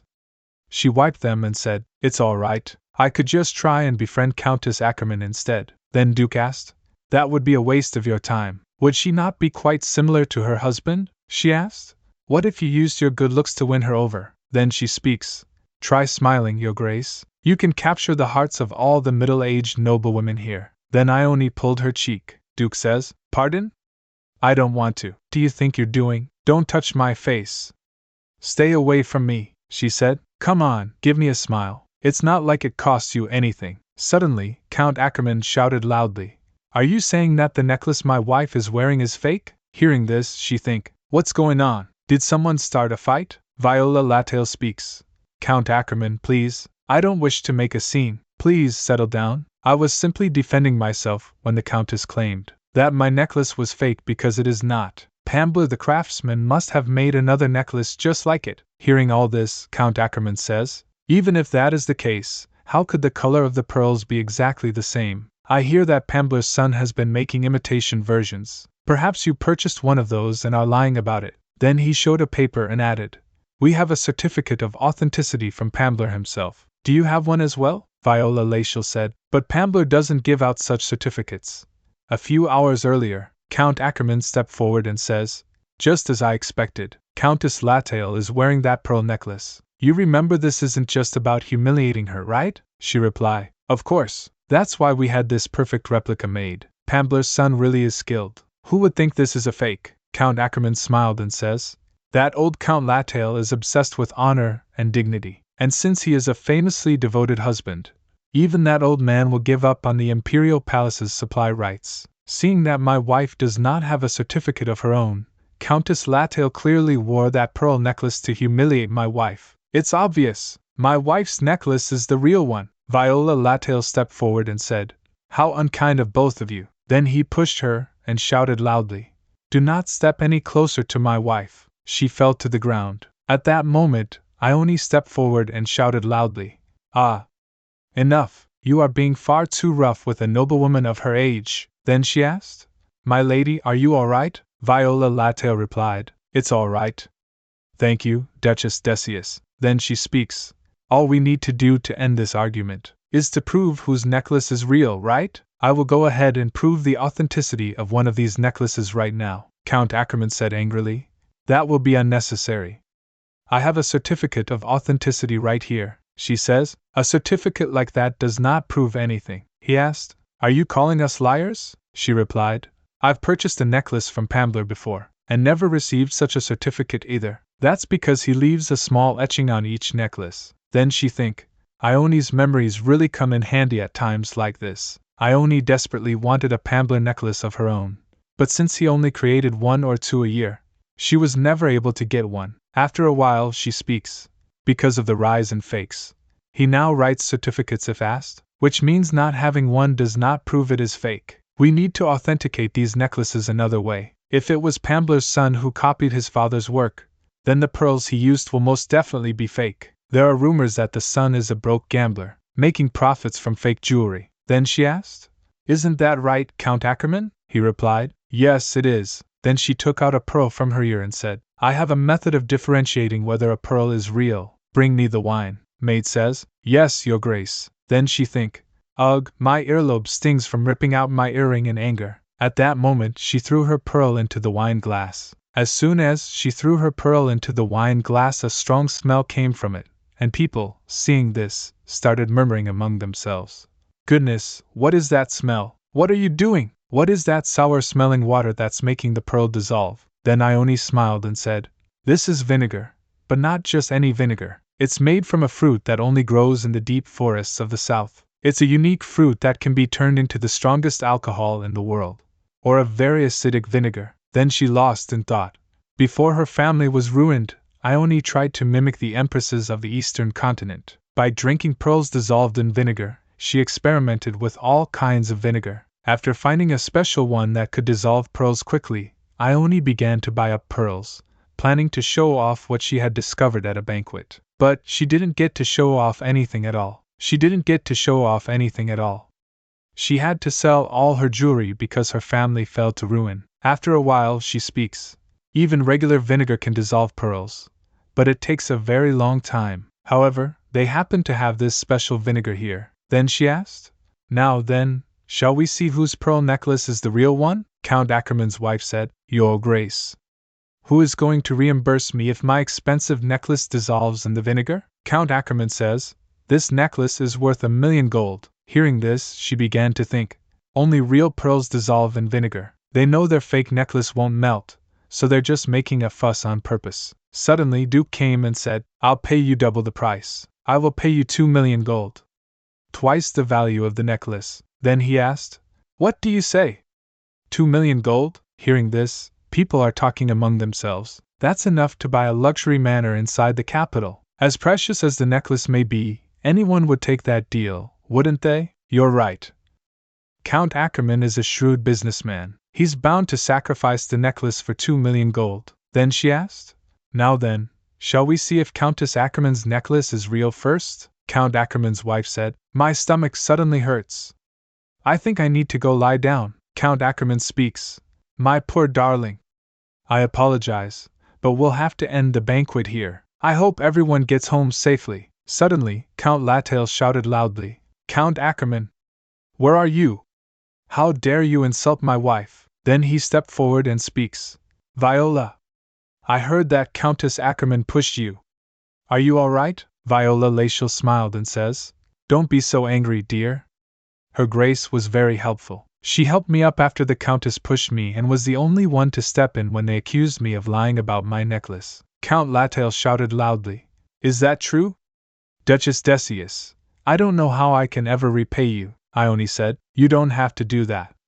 I only did what was right." Then she think, if I wanted to gain the Ackermans' favor, I should have taken their side, but, then she added, You said that it would be good for us to befriend Count Ackerman, my lord. I do worry that I have made him an enemy instead. Count Lattale speaks. Please don't worry about him. I regret advising you to befriend that weaselly little man, Ione asked. Really? Count Lattale replied. I can imagine why the Count did this to my wife. Our respective companies have been competing over the supply rights to the Imperial Palace lately. He must have planned to ruin my wife's reputation and demand the supply rights in exchange for helping her recover her social standing. At that moment, Duke says, You would indeed choose your wife over your company, my lord. That was very underhanded of Count Ackerman, Count Lattale said. If it hadn't been for her grace, we would have fallen for that man's tricks. You practically saved our lives tonight. Thank you so much. Then Ione speaks. Your Grace, why don't we return to? Suddenly, a servant came and said, Your Grace, I have an urgent message for you. Duke asked. What is it? Servant replied. Marchioness Aver has arrived at the manor. Hearing this, she think, Aver? That's Edwin's grandmother, Marchioness Militia Aver. In the novel, she picked Edwin up from the orphanage and left him at the manor with Carrion. As Carrion and Sarah's love story began, the Marchioness showed up again as an antagonist, only bringing them closer. But at this point, she should be too busy taking care of things at the Aver estate. So why is she here already? After a while, Duke asked. Are you that bothered by Count and Countess Ackerman? She replied. Not all. He asked again. Then why do you look so worried? She think, he's so dense. Ha, then she said. Because of Lady Militia. He asked. Are you worried about her suddenly visiting the manor? She replied. I can't help being nervous. This will be my first time meeting my mother-in-law, he says. There is no need to worry. She never changes. Lady Militia never lets emotions get the best of her, and is fair to everyone. You simply have to greet her. According to the novel, the Marchioness was a strict woman with very high standards. She was extremely stern toward her own son Schumann as well, telling him he needed to become a strong leader. After a while he said, Also, if anything happens I will take care of it, so there's no need to be so tense. Hearing this, she shocked and began to think, Wait, why is he saying things like that all of a sudden? He was strangely nice to me at the banquet as well. Is he feeling all right? No. Don't let him fool you. Snap out of it. It's not like he's willing to protect me like he did with Sarah. I'm sure he's just being polite. When they returned to the manor at night, the servants were cleaning. Seeing this, she think, Why is everyone cleaning this late at night? Don't tell me, he said. It wasn't me, she asked. Then who would order them to do this? At that moment, Lady Militia stepped forward and replied, It was me. The manor had been left in a terrible state while I was gone, so I had the attendants start cleaning. Then she asked, Does that bother you? Ione said, It's nice to meet you, Lady Militia. I am Ione Decius. Lady Militia speaks. I heard that you sent away Edwin's tutor. Hearing this, she gripped her clothes and began to think, Oh no, she already hates me. I hope she doesn't demand that we bring Jackin back. Lady Militia says, You did well. It is only natural to drive such a vulgar man out of the manor. How dare he think he had the right to teach Edwin after what he did? I would have cut off his tongue to ensure he could never be a tutor again. But why haven't you hired another one yet? Are you refusing to give Edwin the education he needs to become a successor? Then Ione said, Actually, I have been too busy as of late, and was unable to handle the matter. Then she think, This is all my doing, but telling her the truth might make Carrion look bad. At that moment Duke speaks. As this is a matter of teaching the future successor of House Decius, I believe the choice must be made carefully. Lady Militia speaks. In that case, I understand. However, I do hope that you take good care of Edwin in the future. Hearing this, Ione thought, He did say he would take care of things. He kept his promise. He protected Sarah like this in the novel too. Lady Militia said, You can leave Edwin's education to me from now on. I have brought him a new tutor already. Hearing this, Ione shocked and think, What? At that moment, a man came forward and said, My name is Royson.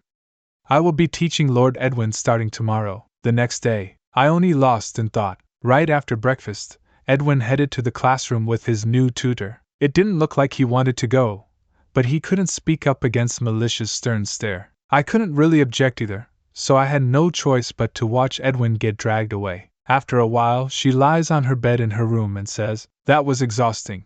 Then she thought, I've never had such an awkward meal my whole life. I never want to go through that again. Edwin is being tutored right now. I hope he's okay. Am I just being paranoid? Militia chose that tutor herself, so he might be alright.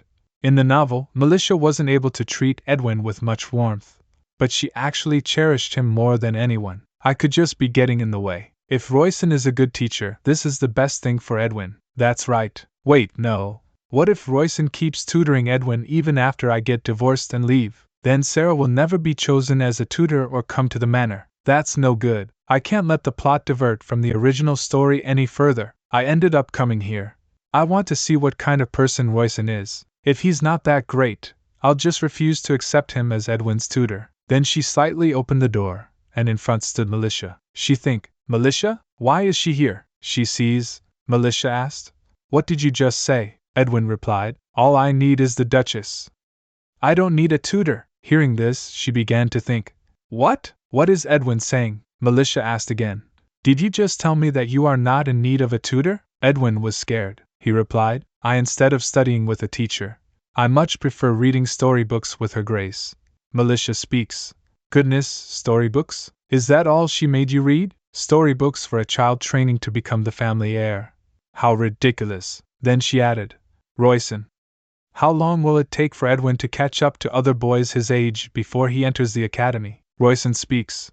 Well, it may be difficult even if he were to study for 10 hours a day. Hearing this, Ione began to think.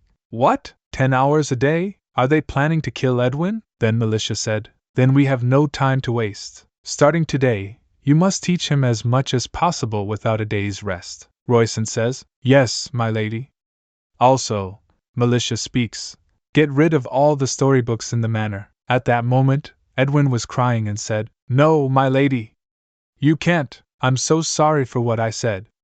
Please reconsider, Royson says. Please don't cry, my lord. Militia added. Don't comfort him. Successors must learn to be strong. Leave him be. I can't stand by and watch this anymore. Then suddenly, Ione came in and asked, Lady Militia, may I have a word with you? Edwin says, Lady Ione. Then Edwin ran and hugged her and said, I'm glad you're here. Militia speaks. I have something to ask you. What was your motive behind only reading storybooks to a child who desperately needs to be educated? Ione said. My motive? I only did it to get closer to Edwin. Militia asked.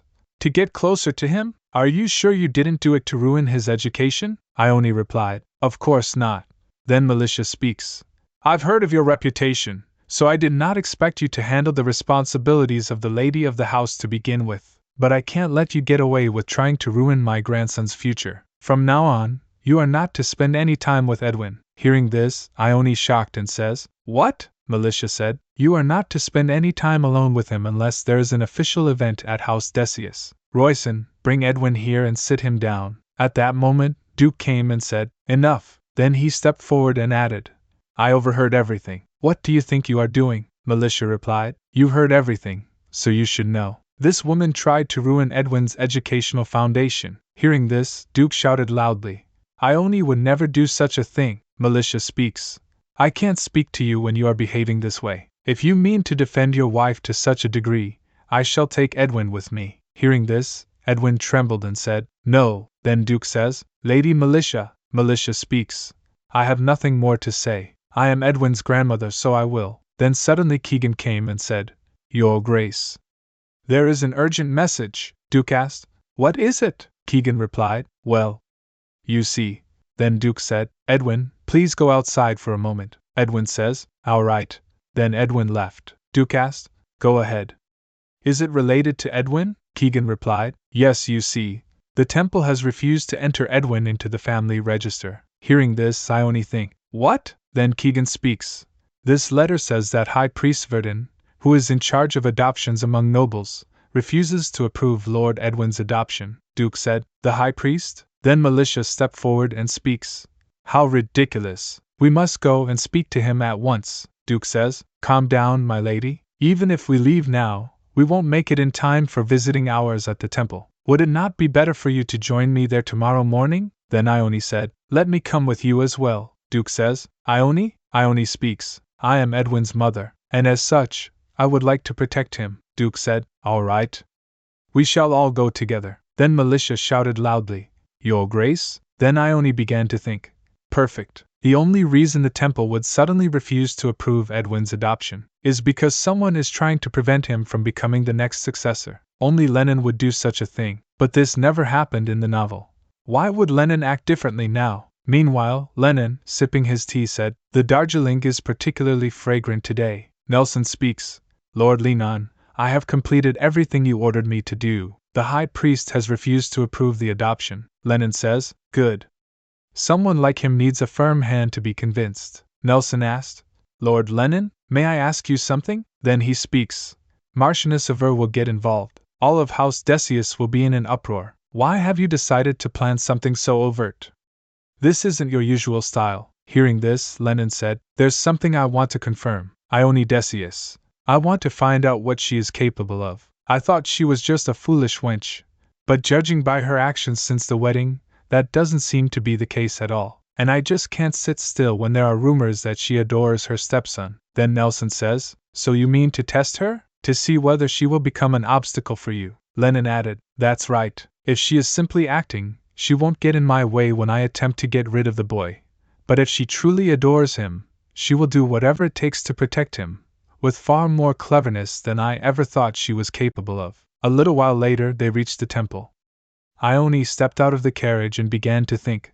I wonder what she will do next. Then Duke stepped forward and asked, What are you saying, High Priest? High Priest showed a paper and replied, as I said, you must reapply to adopt Lord Edwin not as a relative, but as a non-relative. Duke asked, that makes no sense. Why can't I adopt him as a relative? Are you claiming that we are not blood-related? High Priest replied, House Decius may claim that Lord Edwin is your nephew, but there is no proof. Hearing this, Ione began to think, what is he talking about? Those two basically look like father and son. No one can deny that they're related, High Priest added. Besides, only a few members of House Decius are even aware of the boy's true parentage. Isn't that right? Without any evidence, we must assume that you are not related. Militia said, High Priest, you must be aware that according to imperial law, an adopted child who isn't blood related to the family cannot inherit a noble's wealth or title. And yet you insist that we apply for Edwin to be adopted as a non-relative? You must know what you are implying. Perhaps you've forgotten who you are speaking to. Hearing this, Ione think, Militia really is scary. Then Militia speaks. But if you insist, I'll take that as permission to do whatever I wish. High Priest said, go ahead. I am aware that you could very easily kill me, as easily as plucking a flower from a field. But if you do, you will immediately turn every believer in the Empire against you. Is that acceptable to you? If you have nothing more to say, I shall get going. Suddenly, Ione said, one moment, High Priest. I know why you're doing this. High Priest asked. What do you mean? Ione replied. I mean that I know about your secret. Then she think. In the novel, the High Priest was one of Lenin's lackeys, but the reason he was forced to follow Lenin's orders, was because Lenin knew his weakness. High Priest Verdun.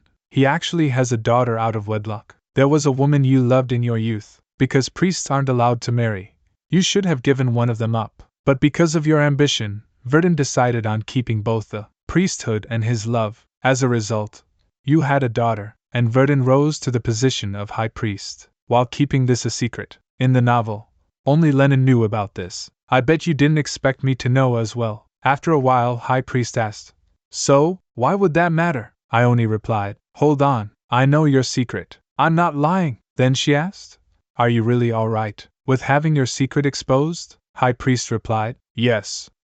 Go ahead and expose it. I don't know what it is you think you know about me, but I don't mind the world knowing about it. Now, I must be going. Then Ione said, High Priest Verdun. Wait. Then she think, this isn't how it was supposed to go. She crying and says, I'm so sorry. Duke speaks, this isn't your fault, Ione. Don't apologize. Ione said, but I came all this way just to be of no use. Militia added, then we must use that method. Duke asked, what do you mean? Militia replied, bringing Edwin's biological mother here. Hearing this, Ione think, his biological mother? No, we can't do that. Bringing her here might make things easier. But I'm sure Edwin will be devastated when he finds out who she is. This won't do. I need to speak to the High Priest again. Then she ran. Duke asked, Ione? Where are you going? She replied, I'm sorry, I just remembered something important. I'll be back soon. Then she stopped and began to think. Oh no, I'm lost. Why are the temple grounds so huge? I'm not getting any closer to the buildings. No matter how much I walk. Suddenly a voice was heard. Find her? I'll reward. Seeing him, she think, the high priest? Why is he here? High priest said. Please find my daughter. I would like to, but we still haven't found any trace of her, since she was kidnapped. Hearing this, she think, what? His daughter got kidnapped? I see. So that's what happened. That's why he was acting differently from the novel. He was more concerned about his daughter than himself. High priest said, I will pay whatever is necessary. Please, just find my daughter. Another man says, all right. I'll try again. Then he leaves. Ione stepped forward and stood in front of him. He said, Your Grace. She says, I heard everything. Your daughter was kidnapped, wasn't she? And the ransom they demanded from you was to prevent Edwin from being added to the family register. Isn't that right? He speaks. Yes, you are right, Your Grace. My daughter was indeed kidnapped, and in exchange for her, I was told to refuse Lord Edwin's addition to the family register. Hearing this, she said, I'll help you. If we tell the Duke, it won't take long to. He asked, Are you out of your mind? Then he speaks. If the culprit wants to stop Lord Edwin from being entered into the family register, they must be a member of House Decius. If the Duke were to step in and help me at this point, the culprit would immediately find out. Do you really think my daughter will be safe if that happens? You understand, right? I refuse to accept any help from House Decius. I will take care of this myself. Hearing all this, she smiled and asked, What if I know who did this? Then she speaks. All traces of the kidnappers stopped at the riverbank, didn't they? You won't be able to find a single trace of them no matter where you look inside the Empire. He asked, How did you? She replied, Please leave it to me. I promised to find your daughter. Then she returns. Duke asked, Ione, I was worried about you. Where have you been? She replied, Please help me, Your Grace. High Priest Verdun's daughter has been kidnapped. We need to find her, Duke said. Pardon? The High Priest has a daughter? Militia asked. Is that what you were talking about when you said you knew his secret? But how will we find her when we don't even know who kidnapped her? Ione replied, I know who did it. Based on what Verdun told me, I was able to deduce the likely suspects.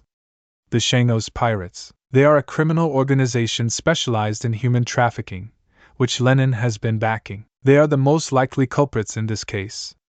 Lenin even used them to kidnap Sarah in the novel as well. Their tracks disappeared by the water, so based on the fact that they used the river as transportation, I am certain the Shangos Pirates did this. Their stronghold lies in the northern end of the Kirsten Kingdom, so we need a troop of disguised soldiers to head there right away. After a while, Militia speaks. Unfortunately, we can't send soldiers, Ione said. Pardon? Militia says. The Kirsten Kingdom is beyond the Ursinen Empire's borders. We can't have a troop of soldiers move in without permission, otherwise, we would be declaring war, and getting permission would take a long time. Hearing all this, Ione clenched her fist and began to think. No.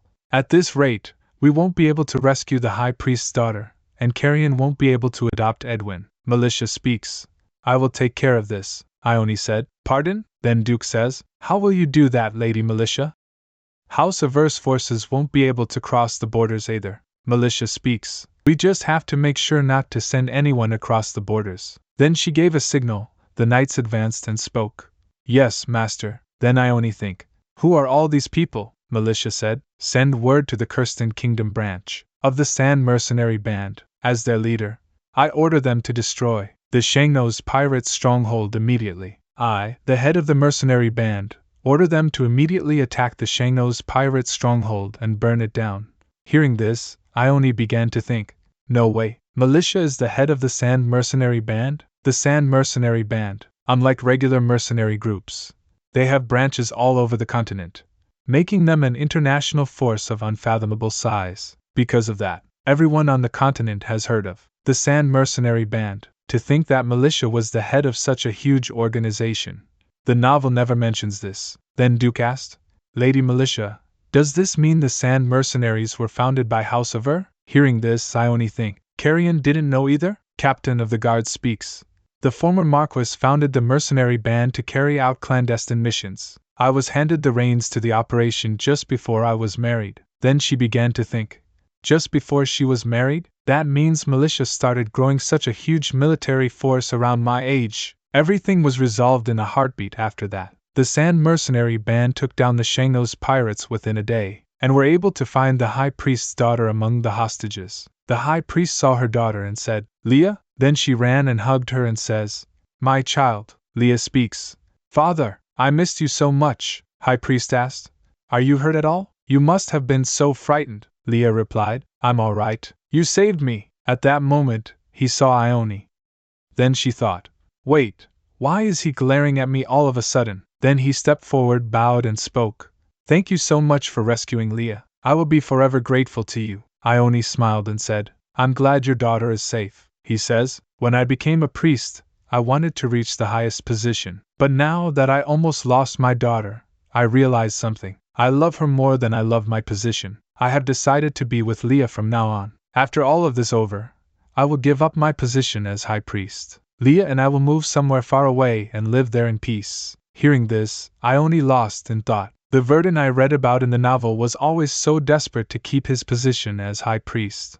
Then she said, "You've made a good decision, High Priest. Please be wary of your surroundings for a while." He says, "Thank you for your concern, Duchess Decius." A few days later, Edwin's adoption was approved. In order to celebrate this occasion, House Decius decided to hold a dinner party with those closest to them. I agreed to let Militia handle all of the preparations for this day, but just as I was about to go back to being a figurehead duchess and enjoy all my free time, then Militia called her. Ione saw her and think, "Why is this happening? Why did she call me here? Did I do something wrong? Is this about Edwin's education again?" After a while, Militia speaks.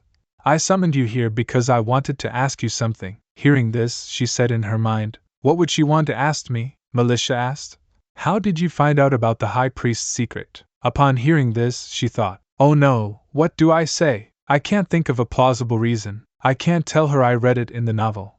After a while, she replied, "Well, I'm sorry. I can't tell you about that. Just as you have your secret about being the head of the Sand Mercenary Band. Lady Militia, I have my secrets as well. I hope you understand." Militia says, "All right, as long as it doesn't harm Edwin in any way." Ione said, "It definitely won't." Militia speaks. "Also, thank you. You were the reason we were able to resolve the issue and get Edwin on the family register. I wanted to sincerely thank you." Upon hearing this, she thought again. "Am I dreaming? To think Militia would actually thank me." Then she smiled and said, "I only did what was best for Edwin." Militia added, "I was thinking. I would like to reward you for your efforts, so go ahead and tell me what you would like. Whether it be expensive jewelry or a manor. If it is within my power, I will give it to you." Ione lost in thought. If I got a manor, I could end this dangerous marriage right away. But that would make it look like I was just using Edwin. Then she said, "I don't need a reward. That's not why I did this." Upon hearing this, Militia smiled and says, "I really cannot comprehend you. Based on what I found out about you before you were married, you did not seem like the type to care about a stepson. But the Ione I have gotten to know seems entirely different. I would like to believe that you genuinely care for Edwin." Ione speaks. "Please do. I am very fond of him." Militia placed a paper on the table and said, "If that is the case, sign here." Ione looked at the paper and asked, "What is this?" Militia replied, "A document relinquishing all rights to a successor. It specifies that any children you will have with Carrion will not have the right to succeed Edwin. If you sign this, I will believe you. I know this is not an easy decision. I will give you enough time to consider it. If you need it, you can wait until tomorrow. You may take your time." Ione asked, "Do I sign right here?" Militia shouted loudly, "Hold on, you can't just." Ione said, "Oh no, is that the wrong spot? I already signed it." Then Militia asked, "Are you sure you understand what you just signed? You won't be able to take this back." Ione replied, "I know exactly what this document means, but I am willing to do anything for Edwin's sake." Militia said, "All right. I understand. I've taken up enough of your time. You may leave now." Ione says, "Yes, Lady Militia, please do. I am very fond of Edwin." Militia said, "I always prided myself on my ability to judge people, but I suppose I was wrong this time." Then Militia looked at the paper and threw it into the fire. At that moment, she said to herself, "I am ashamed that I did not trust her from the start. It looks like Edwin has gained a wonderful mother." On the day of the Edwin's adoption, the entire manor was beautifully decorated, and the hall was filled with many nobles. When Ione and Edwin arrived all dressed up, Ione saw everything and fell into deep thought. I thought this was going to be a small dinner party. It's basically a banquet. Edwin saw this and became nervous. When Ione saw him, she asked, "Are you nervous, Edwin?" Edwin replied, "Yes." She smiled and said, "Don't be. This is nothing to be nervous about. If you want, we can go back to your room right after dinner." Edwin asked. "Really?" She smiled and replied, "Of course." Then she thought. In the novel, the children of the vassal families all look down on Edwin. It's best for him not to interact with them yet. At that moment she speaks. "I'll let His Grace and Lady Militia know, so don't worry," he says. "Thank you, Your Grace." Then she squeezed his hand and said, "Let's get going." A little later she stood on the balcony with her eyes closed, lost in thought. "I'm exhausted. Putting on a fake smile for so long is really tiring. Should have just left with Edwin. Come to think of it, that bastard didn't come today." At that moment, Lennon stepped forward and said, "There you are, Duchess." She saw him and think, "I knew it, of course he's here." "Lenon Decius," Lennon said. "It's been a while." She continued thinking, "But when did he get here? I didn't see him during dinner." He speaks. "My name is Lenon Decius. We've met before." Then he asked, "Do you remember me?" She smiled and replied, "Oh, yes." "Hello," he says. "You seem very different from when I met you at the bookstore. Sharper somehow." She speaks. "You seemed prickly back then too, but you're different now as well," he said. "I was just too nervous when I first met you, Your Grace. I wasn't able to express myself very well. I've been hoping to befriend you ever since that day." Hearing this, she smiled and began to think, "Who does he think he is? And what's his deal?" At that moment, she turned and said, "I'm a bit busy right now. Please enjoy yourself. Goodbye." Lennon stepped on her dress, causing her to almost fall, but then he caught her himself. Then he asked, "Are you all right, Duchess? You should watch your step." She thought, "Did I just fall into Lenon's arms?" Then she replied, "I'm fine. Please let go." At that moment, Duke came and shouted loudly, "Ione!" She think, "Oh no, I'm screwed." She says, "Your Grace?" At that moment, Ione pushed him back and said, "It's not what it looks like." Lennon speaks. "Oh dear, you're a lot rougher with me than you were a moment ago." Then he smiled and added, "Though I like this side of you as well." Hearing this, she began to think, what is wrong with him? After a while, Duke stepped forward and said, "Lennon, I ask that you leave. If you spend too much time with someone else's wife, people are bound to badmouth you." He smiled and says, "I see, you seem angry, Your Grace, so I'll see you some other time. Goodbye." Lennon exits. She think, "Oh no, how do I explain this to Carrion?" Then she said, "Your Grace, I almost fell over, so he." Duke speaks. "I can imagine what happened, so you don't have to explain yourself." Hearing this, she smiled and added, "That's good to hear, but you look very upset." Then he asked, "Pardon? What's wrong with the way I look?" She replied, "You appear to be incredibly angry. You're frowning really hard, like this." The Duke cleared his throat and said, "Ahem, I see, it must be because it's so hot outside." She says, "It's really not that hot yet." He speaks. "In any case, it would be best if you kept your distance from that man." She asked, "Why?" Then the Duke tells him that Franz came to me, and I told him. "Franz, I believe the culprit behind this kidnapping was Lennon." Franz said, "You mean Lenon Decius, Your Grace? He doesn't have the money to hire the Shanos pirates, does he?" Then he gave me a paper. I saw him and speaks.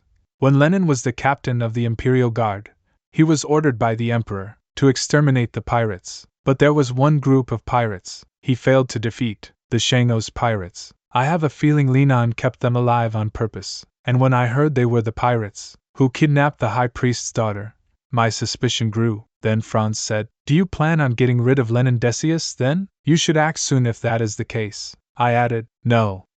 We can't touch Lenon. He earned the trust of the Imperial Palace by serving as the Imperial Guard captain. His father also once saved the Emperor's life. If we do anything to him, it could backfire on us." Franz says, "Yes, Your Grace." Then Duke said, "Lenon Decius seems flawless, but it simply appears that way. If you were to grow close to him, you would only be burned later." Began to think, I can't tell Ione anything more about Lenon just yet, but if she insists on befriending him, what do I?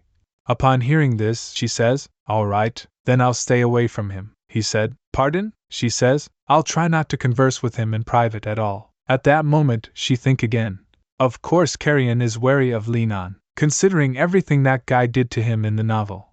Besides, I was never going to befriend that bastard anyway. She notices Carrion smiling. Whoa, why is he smiling like that? Then she asked. What is it? He replied. There's something on your cheek. Then, as he moved closer, Ione pushed him back and said, I should go and find Edwin. She turns to leave. He says, Oh, wait, Ione. Meanwhile, Edwin stepped forward and lost in thought. I'm so hungry and exhausted. I couldn't keep sitting there because all the staring was too much. At that moment, a child shouted loudly. Stop it! Give me back my bear, Farman said. Shut up. Stop yelling. Watch, Duco. I'm going to use this sword my father got me to slice this ugly teddy bear in half. He stepped forward and shouted loudly. No! Don't do that to my bear. Then Farman pushed him aside and speaks.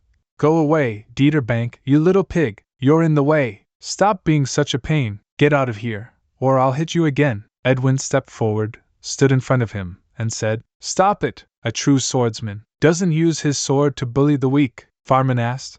Why are you interrupting us? Duco says. Farman, that's Edwin Decius, the successor to House Decius. Farman said. I know who he is. The successor?